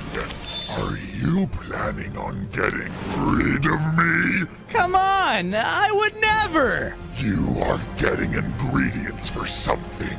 Yeah, I'm just grocery shopping. I've had enough of your lies. Venom charged in towards me. The two of us fought inside of my head. But with my increase of strength through all of this, I was putting up more of a fight than before. Venom himself, however, also got stronger. And with every punch, it showed. Ah! No matter what you do, you won't be able to stop me. My power has grown too much. It can't be reversed. That's what you think. I'll show you. Venom hit me down to the ground, giving him full control over my body. He pulled out the map, leading to Captain America. Yes, a final hero to turn to the evil side. Once I get him, my world takeover will begin. We headed towards the location on the map. It wasn't long until we started to arrive in a soldier camp deep within the woods. Captain America is here. I can smell him. Dude, weird. With that, we charged inside. On days 78 to 80, we were going through the army camp as soldiers noticed us and tried to take us down. It's another one of them symbiotes! Kill it! Ah! Oh no, you don't! There were a lot of soldiers, but with our immense amount of power, they didn't stand a chance. Yes, all shall die. Venom, stop hurting them! They started it! Just then, I saw a shield fly past us. Whoa! We both followed it, only to see Captain America was in heavy combat against evil Iron Man. Tony, I don't know what's gotten into you, but you have to stop! Great! It's like Civil War all over again. Cap's shield came flying towards us again, but Venom was able to catch it. You're the one who did this! I'll take you down and stop all this madness! He charged in towards us. Venom quickly outsmarted him though by using our evil smash to send him backwards. Gah! From there, we were able to use Captain America's shield against him. Hey, not fair! I don't care. We smashed down again, causing the ground below us to give out. All of us fell, and we're now within a laboratory inside of the camp. There, inside, was a collection of super soldier serum, the final ingredient. Cap stood up and used one of the serums. Time to finish this. On days 81 to 85, Captain America was now empowered by more super soldier serum. And we could tell every punch he dealt was very lethal. You just don't know when to quit, do you little punk? Venom from there took super serum for himself, which caused him to grow incredibly powerful. With one single hit, Venom took Captain America down to the ground. I will never join you. You don't have a choice. With that, Venom completely transformed Captain America to join the evil side with us. Because of this, we upgraded as a whole one final time. I grew even stronger and had a lot more strength within my punches. This world deserves what's coming to it. Yes, now I must rest one final time. But when I'm back, we will form our team and take control of everything. With that, Venom vanished away. No, I have to stop this. And now, I grabbed the final ingredient for the cure and headed back for base. On days 86 to 90, I was running back to base with the final ingredient when I noticed that the entire city was up in flames. No, all of this, it's all happened because of me. I can't let them get away with this. I just can't. Iron Man, Hulk, Wolverine, and Thor. They were all terrorizing the citizens and destroying everything they vowed to protect. Everyone, Venom will be with us soon. And with his power and Spider-Man, we will take this city and then the world! Hulk smash! With simply his fists, Hulk brought down an entire building in one hit. No, my only hope is getting this evil out of me and stopping them before it's too late. I gotta get back home and fix all of this. On days 91 to 94, I arrived back at my base and saw Dr. Connors had built a machine for me. It's ready for you. Just give me the last ingredient. I ran up and threw him the serum. All right, now just gotta get into that machine. Not so fast. I was quickly brought back into my mind with Venom. Oh no.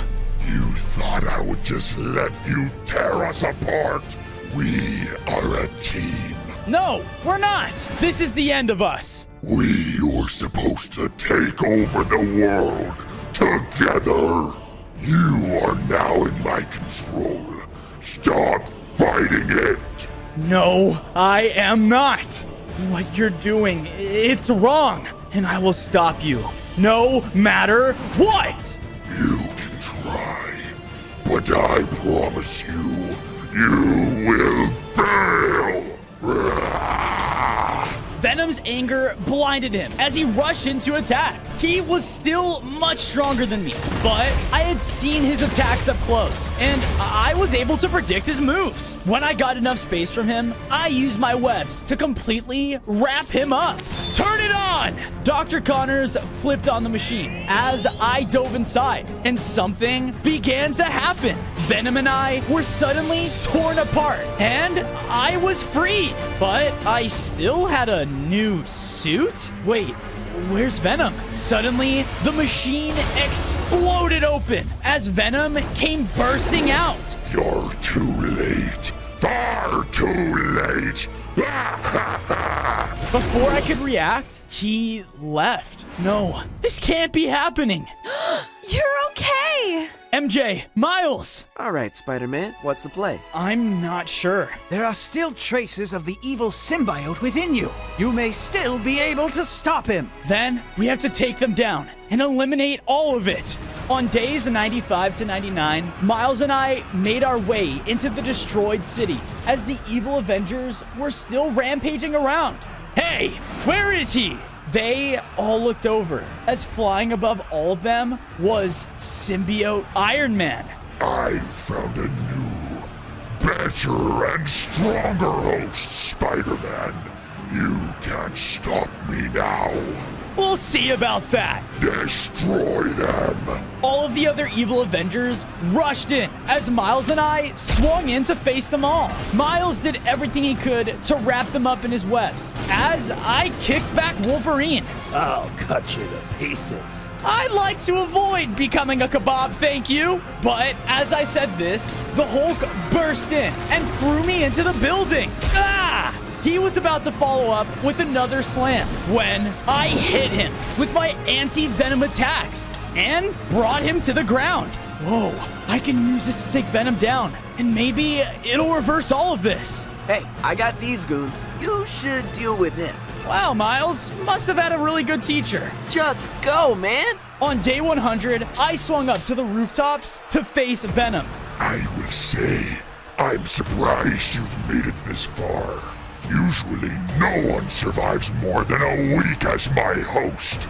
But I have also grown stronger. Yeah? Well, I'm gonna stop you right now. Venom quickly cut me off with the massive beam attack from Iron Man's suit.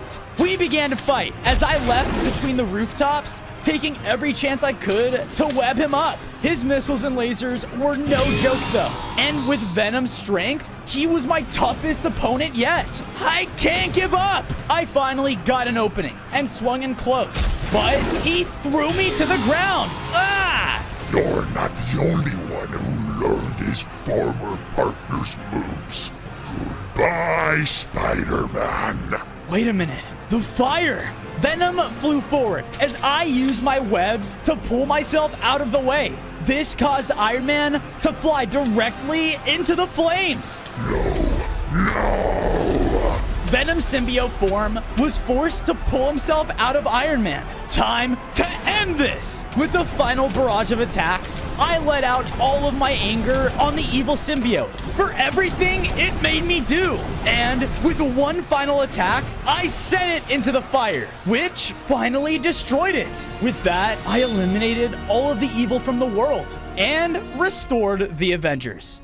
On day 1, I spawned in the middle of a shrine. Wow, I'm baby elemental Herobrine. As Herobrine, I can control people's minds and fly. Maybe with these new elements, I can cause even more chaos. I went off in search of the nearest kingdom. I have come to destroy your homes and... Wait a minute. I looked around and noticed that the kingdom has already been destroyed. Who did this? I saw villagers running away terrified. There's nowhere to run from Herobrine. Fear me. The villager just ran past me, cowering in fear. Who's a bigger threat than me? Suddenly, thunder could be heard, and a warlock appeared. That's right.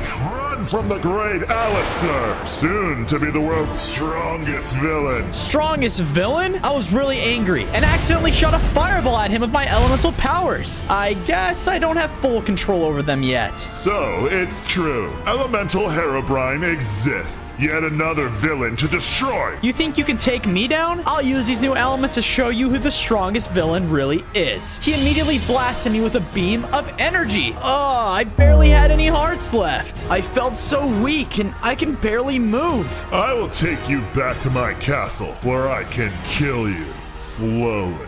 On day 2, I was taken back to a castle on top of a mountain. I was escorted to an operation room of some kind. Suddenly, I heard a loud roar and smashing noises and saw a monstrous beast. It was trapped inside of some kind of machine and was trying to get out.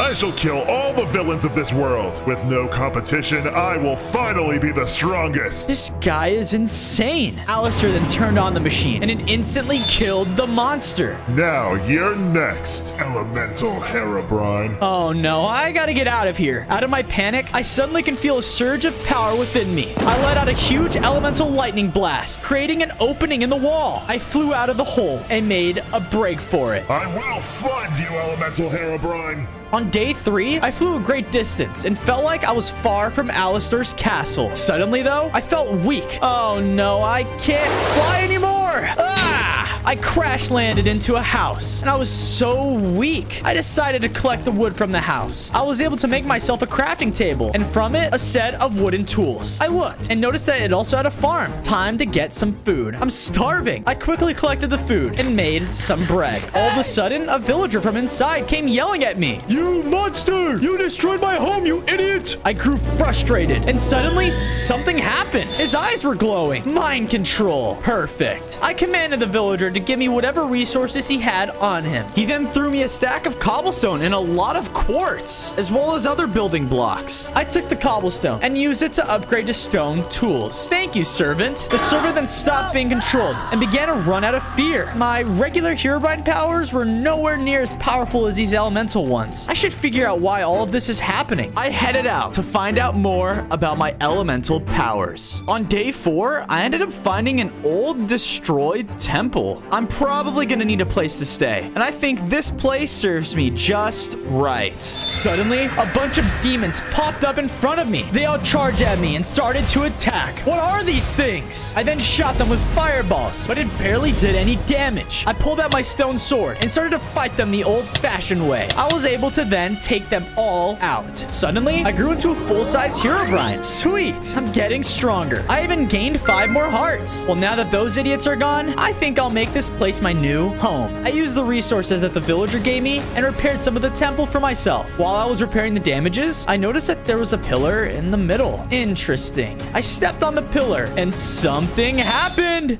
I suddenly awoke and was somewhere else. Am I dreaming? There was a strange figure there, but I couldn't make out who it was. She said that she was the elemental being and that this was a vision. I have given you 4 elements to defeat Alistair and stop his reign of tyranny: fire, ice, wind, and lightning. Why would you choose me out of all people? You know that I'm a bad guy, right? I know you all too well, Herobrine, but Alistair is a whole different kind of evil, one that will change this reality for eternity. She told me that only I could stop Alastor. It was time to fight evil with evil. Master all 4 of your elements to fully control them. Good luck, Herobrine. Suddenly, I woke up and I was back in the house. Time to go to sleep and rest up before I go out and master my fire element. On day 6, I decided to try and learn my fire element. Come on, go! I would try to use it on command, but nothing worked. This is so frustrating. Fire would just shoot out randomly.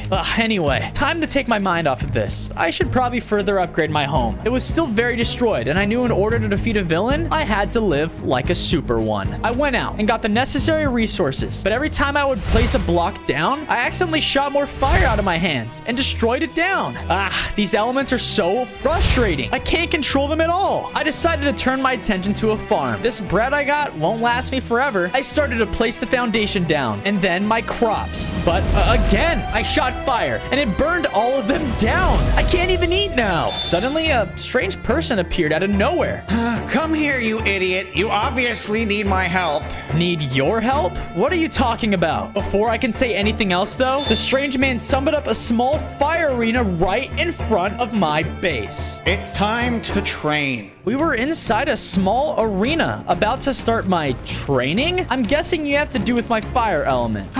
Great. Why did you have to choose this arrogant, weak villain, elemental being? Weak villain? Who even are you? The man introduced himself as Cyrus and said he was one of the elementals who served the elemental being. The elemental being is supposed to choose one to wield all the 4 elements, and the chosen one is supposed to be a hero. Well, I have no interest in being a hero. I only want to get rid of that warlock and reclaim my title as the best villain. Figured that would be the case. He told me that he wanted me to fight him. Cyrus said the rules were simple. A battle for strengths. No powers allowed. If I beat him, he would help me control my fire element. Piece of cake. You're on. I immediately charge at him and try to punch him. Cyrus didn't move at all and sent me flying. This guy is pretty tough. Cyrus came charging at me and I knew I had to do something. I used my mind control on him to stop him for a second. I took the opportunity to knock him on the ground. There, I win. You cheated. With what proof? A deal's a deal, Cyrus. He wasn't happy, but he agreed and gave me a fire chest plate. Cyrus told me that this armored plate would give me full access to my fire abilities. I put it on and felt way stronger. Perfect. I was able to shoot out fire abilities at full strength now. Pleasure doing business with you. On day 8, I decided to fly out and explore. Now that I have full access to my fire abilities, why don't I give them a test drive? As I was flying, I spotted a village and thought they would be the perfect test subjects. I flew over and started burning the villagers' houses to the ground. The villagers began to run out of their houses and leave. That's right, you worms. Run! Run and flee from the great Herobrine. I could feel the villagers' fear in the atmosphere. This is exactly what I came here for. I noticed that a few of them weren't running away. I flew down to them and asked why they weren't leaving. You think you're so scary. You're nothing compared to Alastor. I'm nothing? Yeah, burning villages is weak. I saw the warlock turn a villager into a crater. Great. Looks like I'm not as fearsome as I thought I was. I shot a fireball at the villager and forced him to run away. I flew out of the burning village and continued on my journey back to base. If I master my other elements, who knows what I'll be capable of. On day 9, I was on my way home when I suddenly could hear a loud caw nearby. What is going on? Back off, you jerks! I'll peck your eyes out! I found a chicken that was being attacked by a pack of wolves and used my fire abilities to scare them off. Yeah, that's right. You better run and fear me! What the heck are you doing? You're gonna get yourself killed. Yeah, and people need to know that I'm more than just a stupid chicken. Listen, you are a chicken. Chickens aren't meant to be scary. Coming from you? Look at you. All you're doing is trying to prove your worth. Why can't I do the same, eh? That's enough. I brought the chicken back to our base. He kind of reminded me of myself. This place is kind of a mess. How about we clean it up some more? Stuart agreed, and he cleaned around the base while I left to gather more resources. I returned and used the wood I collected to build a nice little home next to mine. There. Now we both have a nice house. Suddenly, explosions could be heard outside, and it startled Stuart. Great. That can't be good. On day 10, I flew out of base and spotted that lousy warlock, Alastor. He destroyed a town and was putting people in cages. That's right. Step right in if you want to live. You know, if you take all these people, there's not going to be anyone left to fear you. The warlock turned around and spotted me. I don't care. All I want is to prove that I'm strong enough, with or without an audience. The Warlock told me that long ago, certain people never believed that he was strong and fearsome. They never really saw him living up to his full potential. But now that I've done all of this, I will prove them Who right. cares about your sob story? It's time to die. I charged at the Warlock and knocked him to the ground. While he was down, I used my new fire abilities on him, covering him in fire. Alistor walked out of the flames and hit me with a beam of energy. I crashed into the ground. That single hit took 5 of my hearts away. I looked at the villagers in the cages and broke them free. Get out of here, you insects! You're in my way. The villagers ran out of the cage and left the town. That only made Alistor angry, and he hit me with a spell that made me extremely weak. This isn't good. I needed to escape, but the Warlock was getting closer. I used the last of my energy to fly out fast. Hide all you like. I will find you.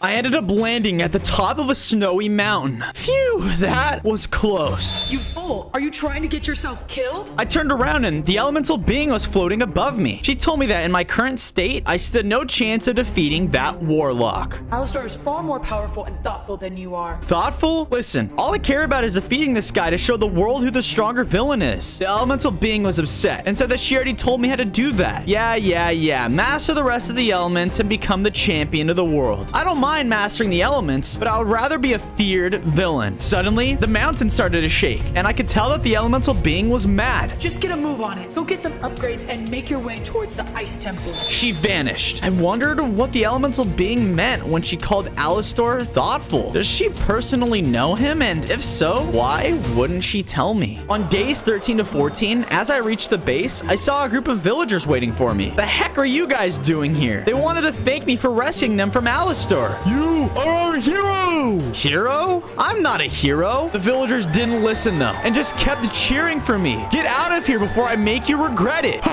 He is the greatest! I love him! I blasted one of the villagers and turned him into a chicken. You asked for it. The villagers started freaking out and ran away from the base. That's right. You better run away. No! Wait! Please! Don't forget about me! Their fear began to give me more strength. I think I should probably wear some armor as well. I decided to go into the nearest cave and mine for some iron. After that, I was able to make an iron helmet and leggings. This will for sure come in handy. I ventured out of the base and headed for the ice temple. While I was flying towards it, I sensed danger and narrowly dodged an arrow. Hey, who shot at me? I looked down and saw an armored warrior off in the distance. He kept shooting at me with his arrows and I landed on the ground. Could you just quit it already? The warrior charged at me and tried to attack me with his diamond sword. What is your deal, man? He continued to swing his sword at me, so I responded by hitting him with a fireball. Who are you? That doesn't matter. The world doesn't need any more villains like you. I'll get rid of all you monsters, including Alistar, the worst of them all. He fired more arrows at me, and I teleported behind him. I tried to freeze him in place, but he easily broke out of it.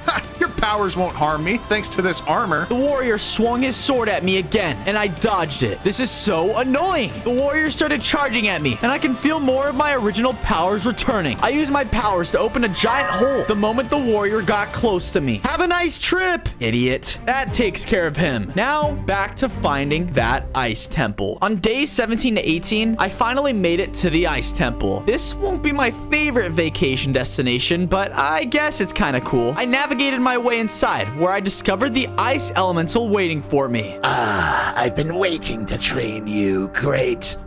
What? Were you expecting some knight in shining armor? He introduced himself as Soulsmass, and he thought it was funny that I showed up. What's so funny? Out of all people, the elemental being has chosen a desperate villain to save the world. First off, I'm not desperate. Secondly, I'm gonna use those ice powers to become the greatest villain the world has ever known.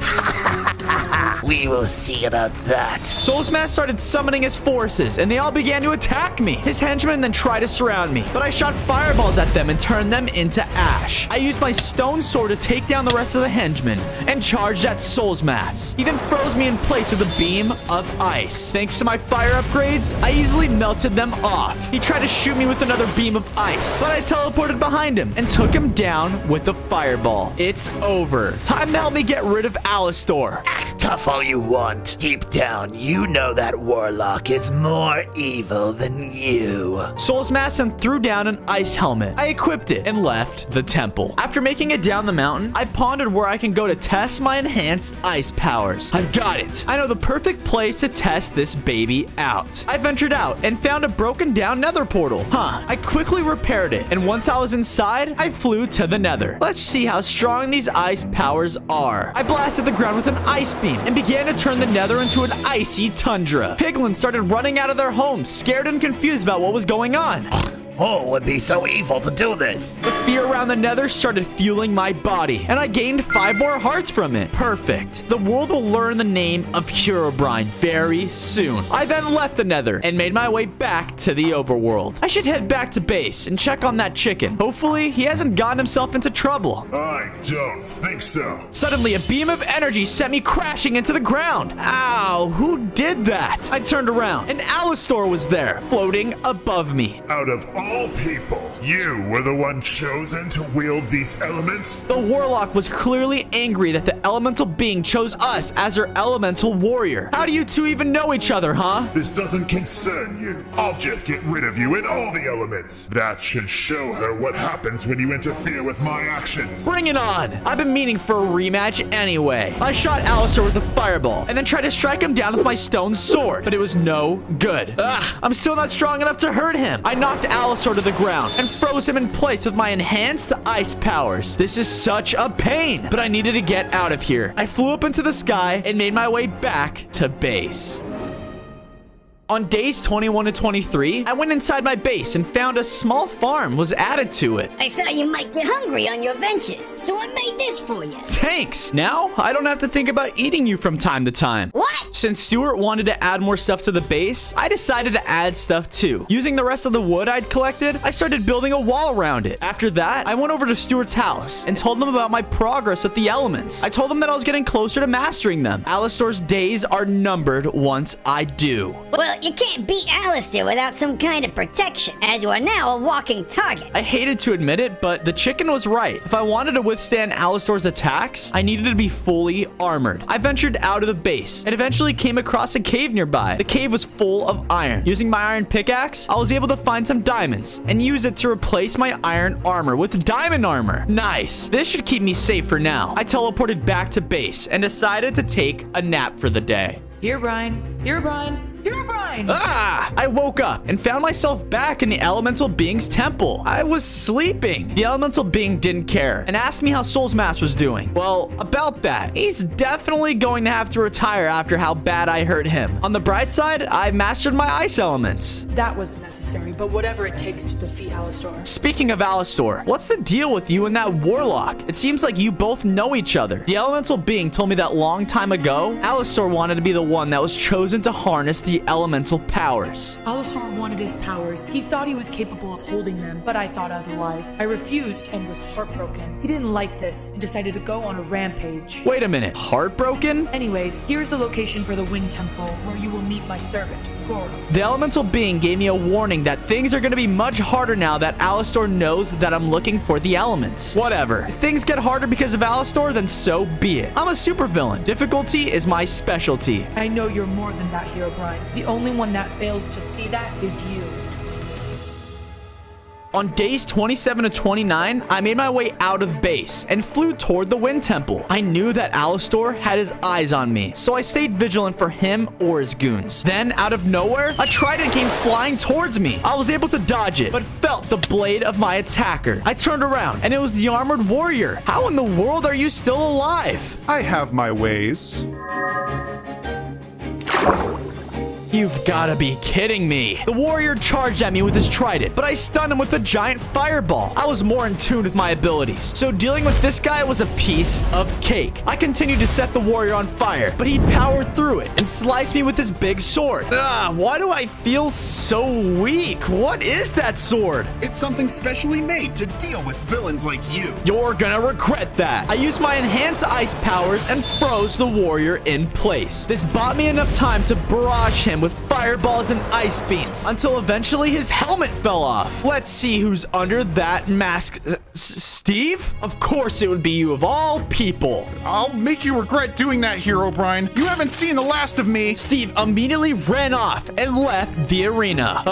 Now I can focus on my real task, finding the Wind Temple. I arrived at the location of the Wind Temple, but something was wrong. Nothing was there. Where the heck could it be? A gust of wind blew past me, and I looked up to see that the Wind Temple was up in the sky. Oh, that makes sense. I flew up there and saw that the temple was on fire. No! Did Alastor get here before me? I flew inside and saw the Wind Elemental getting attacked by Alastor's henchmen. Help! Somebody help! I have to save him. Oh, and I can't afford to lose my wind element either. Pick on someone your own size, you freaks. The henchmen turned their attention to me, and one of them charged. I used my ice powers to freeze him in place. The other henchmen tried to attack me, but I shot a giant fireball to easily beat them. You saved me? But why? Don't think too much about it. I only saved you because I needed your wind element. The wind elemental told me that their name was Koro. Koro thought differently and thanked me for the assistance anyways. I demanded him to give me the wind enhancements as a reward. As much as I would love to do that, unfortunately, I can't. The Warlock's men raided my temple and took my powers. Great, so you're useless to me now. Koro told me that he found it weird that the elemental being chose us, considering everything that happened with Alastor. What do you mean by that? Well, at one point, the Warlock and the elemental being used to be together. The Warlock loved her. Aha! I knew it! Her saying that he was thoughtful, saying that he was heartbroken, it was because they were together. I wonder what else the elemental being is hiding from me. Koro told me that his men who took his powers were at a camp nearby, and I left to go pursue them. On days 33 to 35, I found the demon camp that had Koro's wind enhancements. Look, I can fly! I can fly! Those fools were playing around with my wind element? Get your filthy hands off of my wind powers! The demons saw me floating above them and laughed at me. A weak villain like you doesn't deserve to have this power. Could a weak villain do this? I shot the flying demon with a huge fireball, and he fell to the ground, burnt to a crisp. The wind enhancement was on the ground, and I went down and acquired it. Yes, you've returned to its rightful owner. The demons were stunned at the sight of their fallen comrade, and I took this opportunity to use my new wind powers to summon wind gusts around the camp. The demons were filled with fear, and all of them ran away. Serves you right. Who's the weak villain now? I used my wind powers to destroy the camp and made my way back to base. I flew inside of base, feeling confident. I'm just so strong. Now that I have 3 of the 4 elements, I feel like I'm on top of the world. All I need is lightning, and Alastor is finished. Hey, you're getting so caught up with these elemental powers that you're starting to forget yourself. It doesn't matter, chicken. These elements are making me so powerful. You need to remember that you can still be strong without those elements. Shut up. You know nothing about me. Stuart seemed upset. Whatever. That didn't matter. Anyways, this base wasn't screaming evil to me at all, so I decided to make some changes about it. I went outside of the base and changed some of the blocks around me to shout more super villain. Now that looks more sinister. You weak, pathetic minions! Why can't you destroy that weakling of a villain? Well, sir, he's gotten much stronger after enhancing his elemental powers. You want to be stronger too? Fine. Now go and deal with Herobrine, for good this time.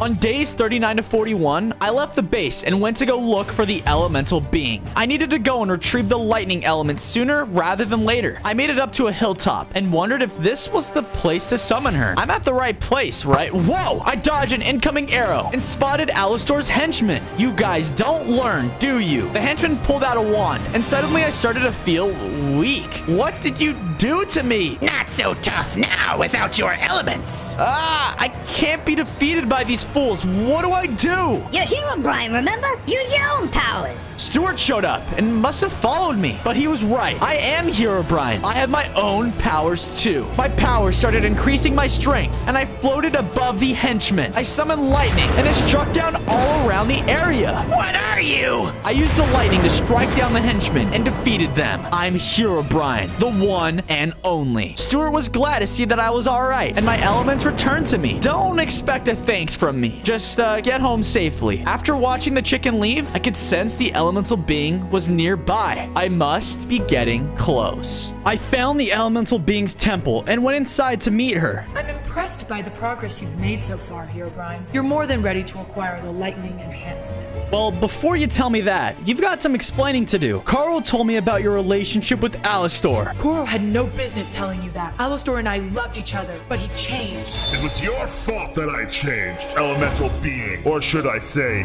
Mavis. Stay back, elemental being. The warlock is mine. I charged at Alastor, but he blasted me away with a beam of energy. I loved you, Mavis, but you broke my heart. You think that I wasn't enough? Well, all that I'm doing is to show you who I really am, with or without your elements. Listen, Alastor. No! Once I reach my full potential, you will regret everything you've done to me. I got up and tried to rush the warlock, but he grabbed Mavis and teleported out of the temple. Great. Now I gotta go and rescue her too. On days 45 to 47, I returned to base to find Koro, Cyrus, and Soulsmass waiting for me. You let Alistair take the elemental being? What's wrong with you? It's not my fault. If she was honest from the beginning, maybe I would have been more prepared. If the warlock kills Mavis, there'll be terrible repercussions from this. The world will tear itself apart without the elements. Be quiet, you two. Alastor loves Mavis too much to kill her. I wouldn't be so sure about that. It's a chance you can't take. To shut these guys up, I decided to go out and quickly build an elemental house for them to stay in. I walked away from them and ran into Stuart. They're right, Herobrine. If that warlock kills her, there won't be a world for you to hunt anymore. I know, but I can't just storm his castle. He'll be expecting me. I'm gonna need some help breaking Mavis out. Who did you have in mind? The only person I thought I would never ask, but I've got no choice. I flew over a forest and could sense that his presence was there. I landed inside the forest and walked around to find him. I bet you're wondering who I'm looking for. Steve, I know you're out here. You can quit hiding now. Suddenly, Steve came out of hiding and tried to attack me with his special sword. I easily dodged his attack and froze him in place. I won't rest until I destroy you and the warlock. Listen, for once, I'm not here to fight. The elemental being has been captured by the warlock. Elemental being? Yeah, she's the one that gave me elemental powers and controls all of the elements of the world.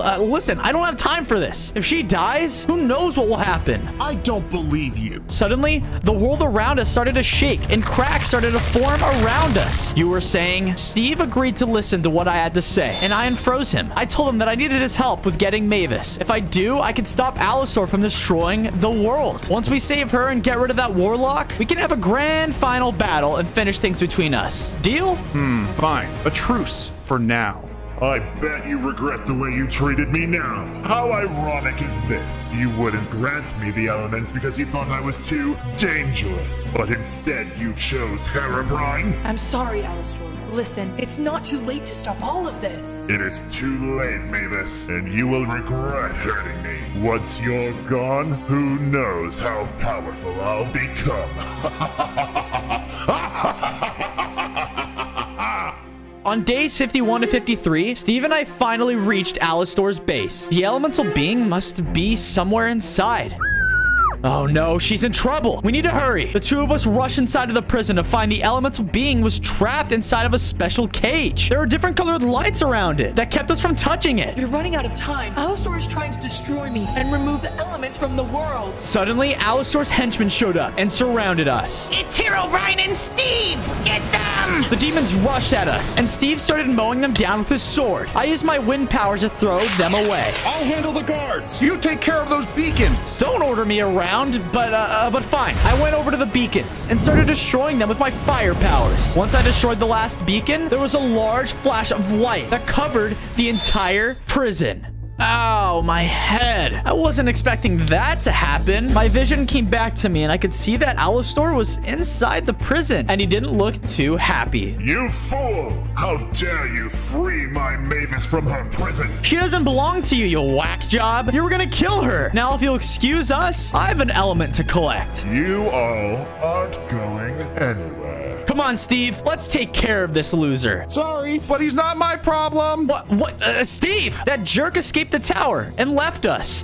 Coward. I struck Alistar with my lightning, but it didn't deal any damage. Jeez, what is this guy made of? Alistar blasted me with a huge beam of energy, and it took 10 of my hearts away. Ouch, this dude is still too strong for me. Mavis stepped in front of me and blocked one of the Warlock's beams. We need to get out of here. You're still not ready to face him. Mavis grabbed me, and we teleported out of the prison. On days 57 to 59, Mavis and I ended up in a garden far away from Alistar's base. Thank you for rescuing me, Herobrine. No, I don't want to hear anything out of you right now. You lied to me. I did not lie to you. I only told you what you needed to hear. And why are you so upset? You're a villain. Shouldn't villains be used to lies? Well, I'd rather be a villain than a liar to the person who's cleaning up your mess. I told Mavis that I don't care about her feelings for Alistar. The Warlock needed to be stopped. Once I acquire the lightning element, Alistar won't stand a chance against me. Then I will become the most powerful supervillain in Minecraft. Now give me the location of the lightning temple. The sooner I enhance the lightning element, the sooner I can get rid of Alistar once and for all. Mavis tossed me a map that would lead me to the lightning temple. Zyran will be the person who will help you with this task. Good. Why don't you stay here and think about your former lover? I floated up in the sky and flew off toward my base. I returned to the base, and when I arrived, I saw that the farm was larger. Yeah, apparently chickens and elementals get along great.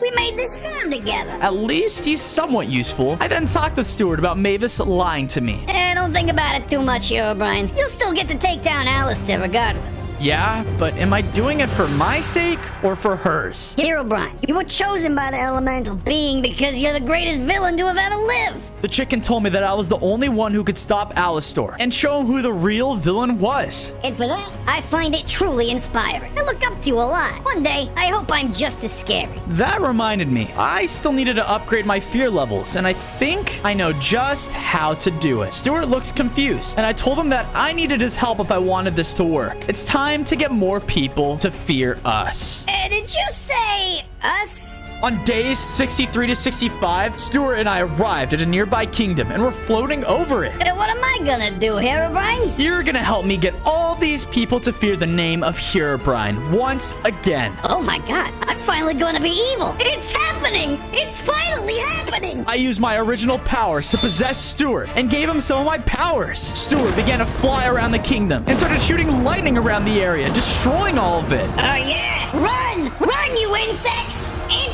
fear the might of Herobrine! It's a possessed chicken! The villagers started running around the kingdom, afraid of Stuart and his new powers. Perfect! Their fear made me so much stronger. I even gained 5 more hearts. This is the best moment of my life. Did I do good, Herobrine? You did great, Stuart. Now finish destroying this kingdom and then return to base. I have a lightning temple to go to. Stuart continued causing chaos around the kingdom while I made my way towards the temple. I arrived at the lightning temple and it was surrounded by bolts of lightning. I dodged them and entered the temple to find Zyran, the lightning element, waiting for me. Ah, yes. You must be the so-called Herobrine, the elemental being mentioned to me. You got that right, pal. And you must know why I'm here. Of course. You're here for the lightning enhancement. It's over there in the middle of the temple. But be warned, you don't choose the lightning enhancement. The lightning enhancement chooses you. I didn't know what that meant, but who cares? It was time to upgrade my lightning element. The enhancement was sitting there in the middle of the temple, and the moment I touched it, I got struck by lightning. Ouch! I tried to acquire the enhancement again, and I was bombarded with lightning. You're gonna obey me whether you like it or not. Zyran then ran up towards me and stopped me. Ask yourself, why do you do what you do? Because I'm a villain. I am evil. Is it because you are evil, or because being a villain grants you the attention that you very much desire? What are you talking about? Zyran went on to explain that all villains become who they are by wanting something. Once I can come to terms with my desires, I can gain this new element. Don't be afraid, Herobrine. Accept it. Suddenly, the lightning stopped, and I finally acquired the enhancement. I was finally able to fully use lightning at will. Congratulations! You've now mastered all 4 elements. But if you really want to stop Alistair, you're going to need more than just the elements. What do you mean by that? Zyran gave me a map and told me that a blacksmith could forge a special sword to defeat Alistar. All that's left now is that pain in my side. Herobrine. Once I kill him, I'll be the last villain that remains. On days 69 to 71, I was flying towards the blacksmith's forge when I sensed Steve at a Coliseum. Herobrine, come face me, you fool! I landed in front of him and asked what he wanted. You finally done running away like a little baby? Herobrine, Alistair has killed all of the villains except for you. Great. Less competition. I know that if he kills you, he will become unstoppable, and I cannot let that happen. So I'm gonna kill you myself. You know what? It's time I got rid of you once and for all. Steve charged at me and sliced me with a special sword. I didn't take any damage, and Steve was shocked. Now that I've mastered all the elements, your sword can't hurt me. I used my new lightning powers and shot Steve with multiple lightning bolts. This sent him flying and greatly weakened him. I told you that I'd give you a grand finale fight. I just didn't say who would win. You monster. I used my mind control powers to stop Steve from moving. Then I finally defeated him with a fireball. The crowd was shocked to see that I won. The show's over, people. I summoned lightning around the Coliseum and forced the villagers to run away in fear.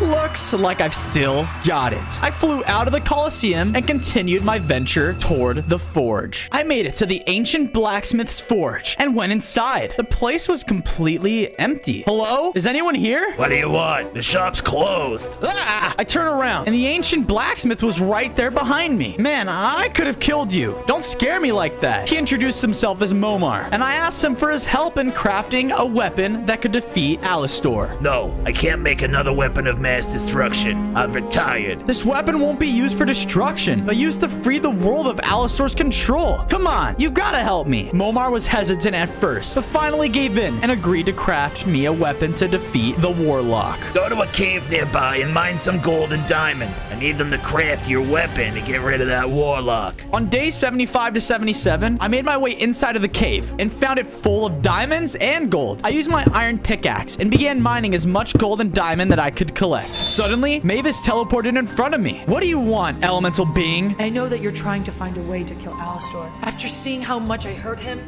we should reconsider. What do you want me to do then? Talk it out? Actually, that's exactly what I want you to do. Seriously? After everything he's done to you and this world, you want me to talk it out with him? What was the point of even summoning me then? Mavis told me that Alastor was truly evil, but misguided. Please, Herobrine, just give it a chance. Fine. But if he refuses to surrender, then all bets are off the table. Mavis thanked me and teleported out of the cave. I then continued to mine some more gold and diamonds and went back over to Momar's forge. I went inside and gave him all the gold and diamonds that I had collected. Momar thanked me for all my hard work and got to work crafting me my new weapon. A couple days passed and Momar was finally finished crafting it. It's finally finished. My greatest masterpiece, the Sword of Endings. It was beautiful. With that sword, I could probably slice Alastor into pieces. That sword would make me an unstoppable villain. I reached for the sword, but Momar was hesitant to give it to me. Promise me you'll use this sword for good. Use it for the sake of others. I promise. I'll use the sword to do good, not evil at all. Maybe a little bit. Momar dropped the sword, and I could feel the power swelling within it. Thank you. I promise that I'll stop Alastor. I flew out of the forge and headed back to my base.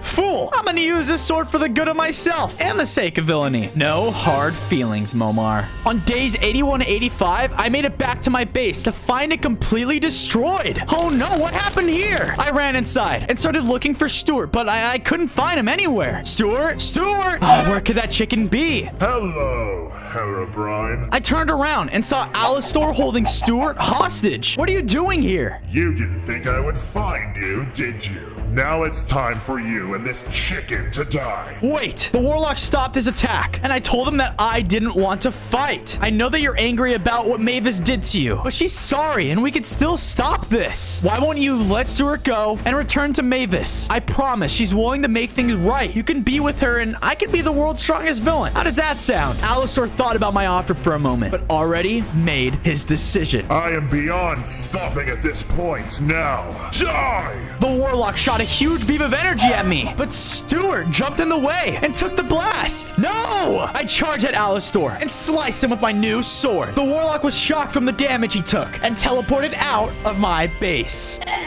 Herobrine. No. Stuart! Why did you do that, you big idiot? You can't die for me. You made me realize that anyone can follow their dreams. Even a chicken. like me. Stuart, stay with me. Stay with me. No!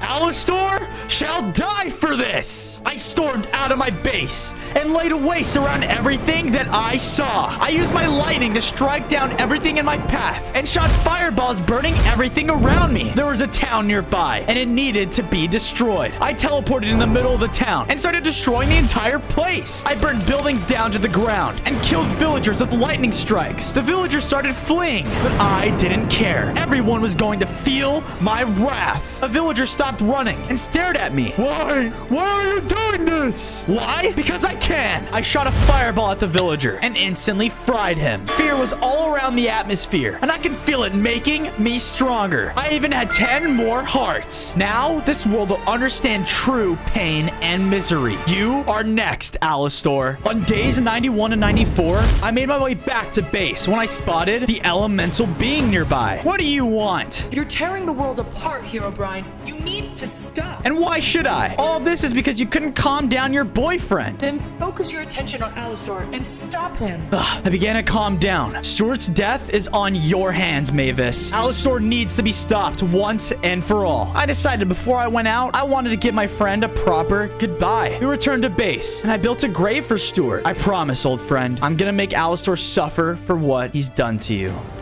At last, my conquest will finally come to an end. Come, Herobrine, let us finish this fight once and for all.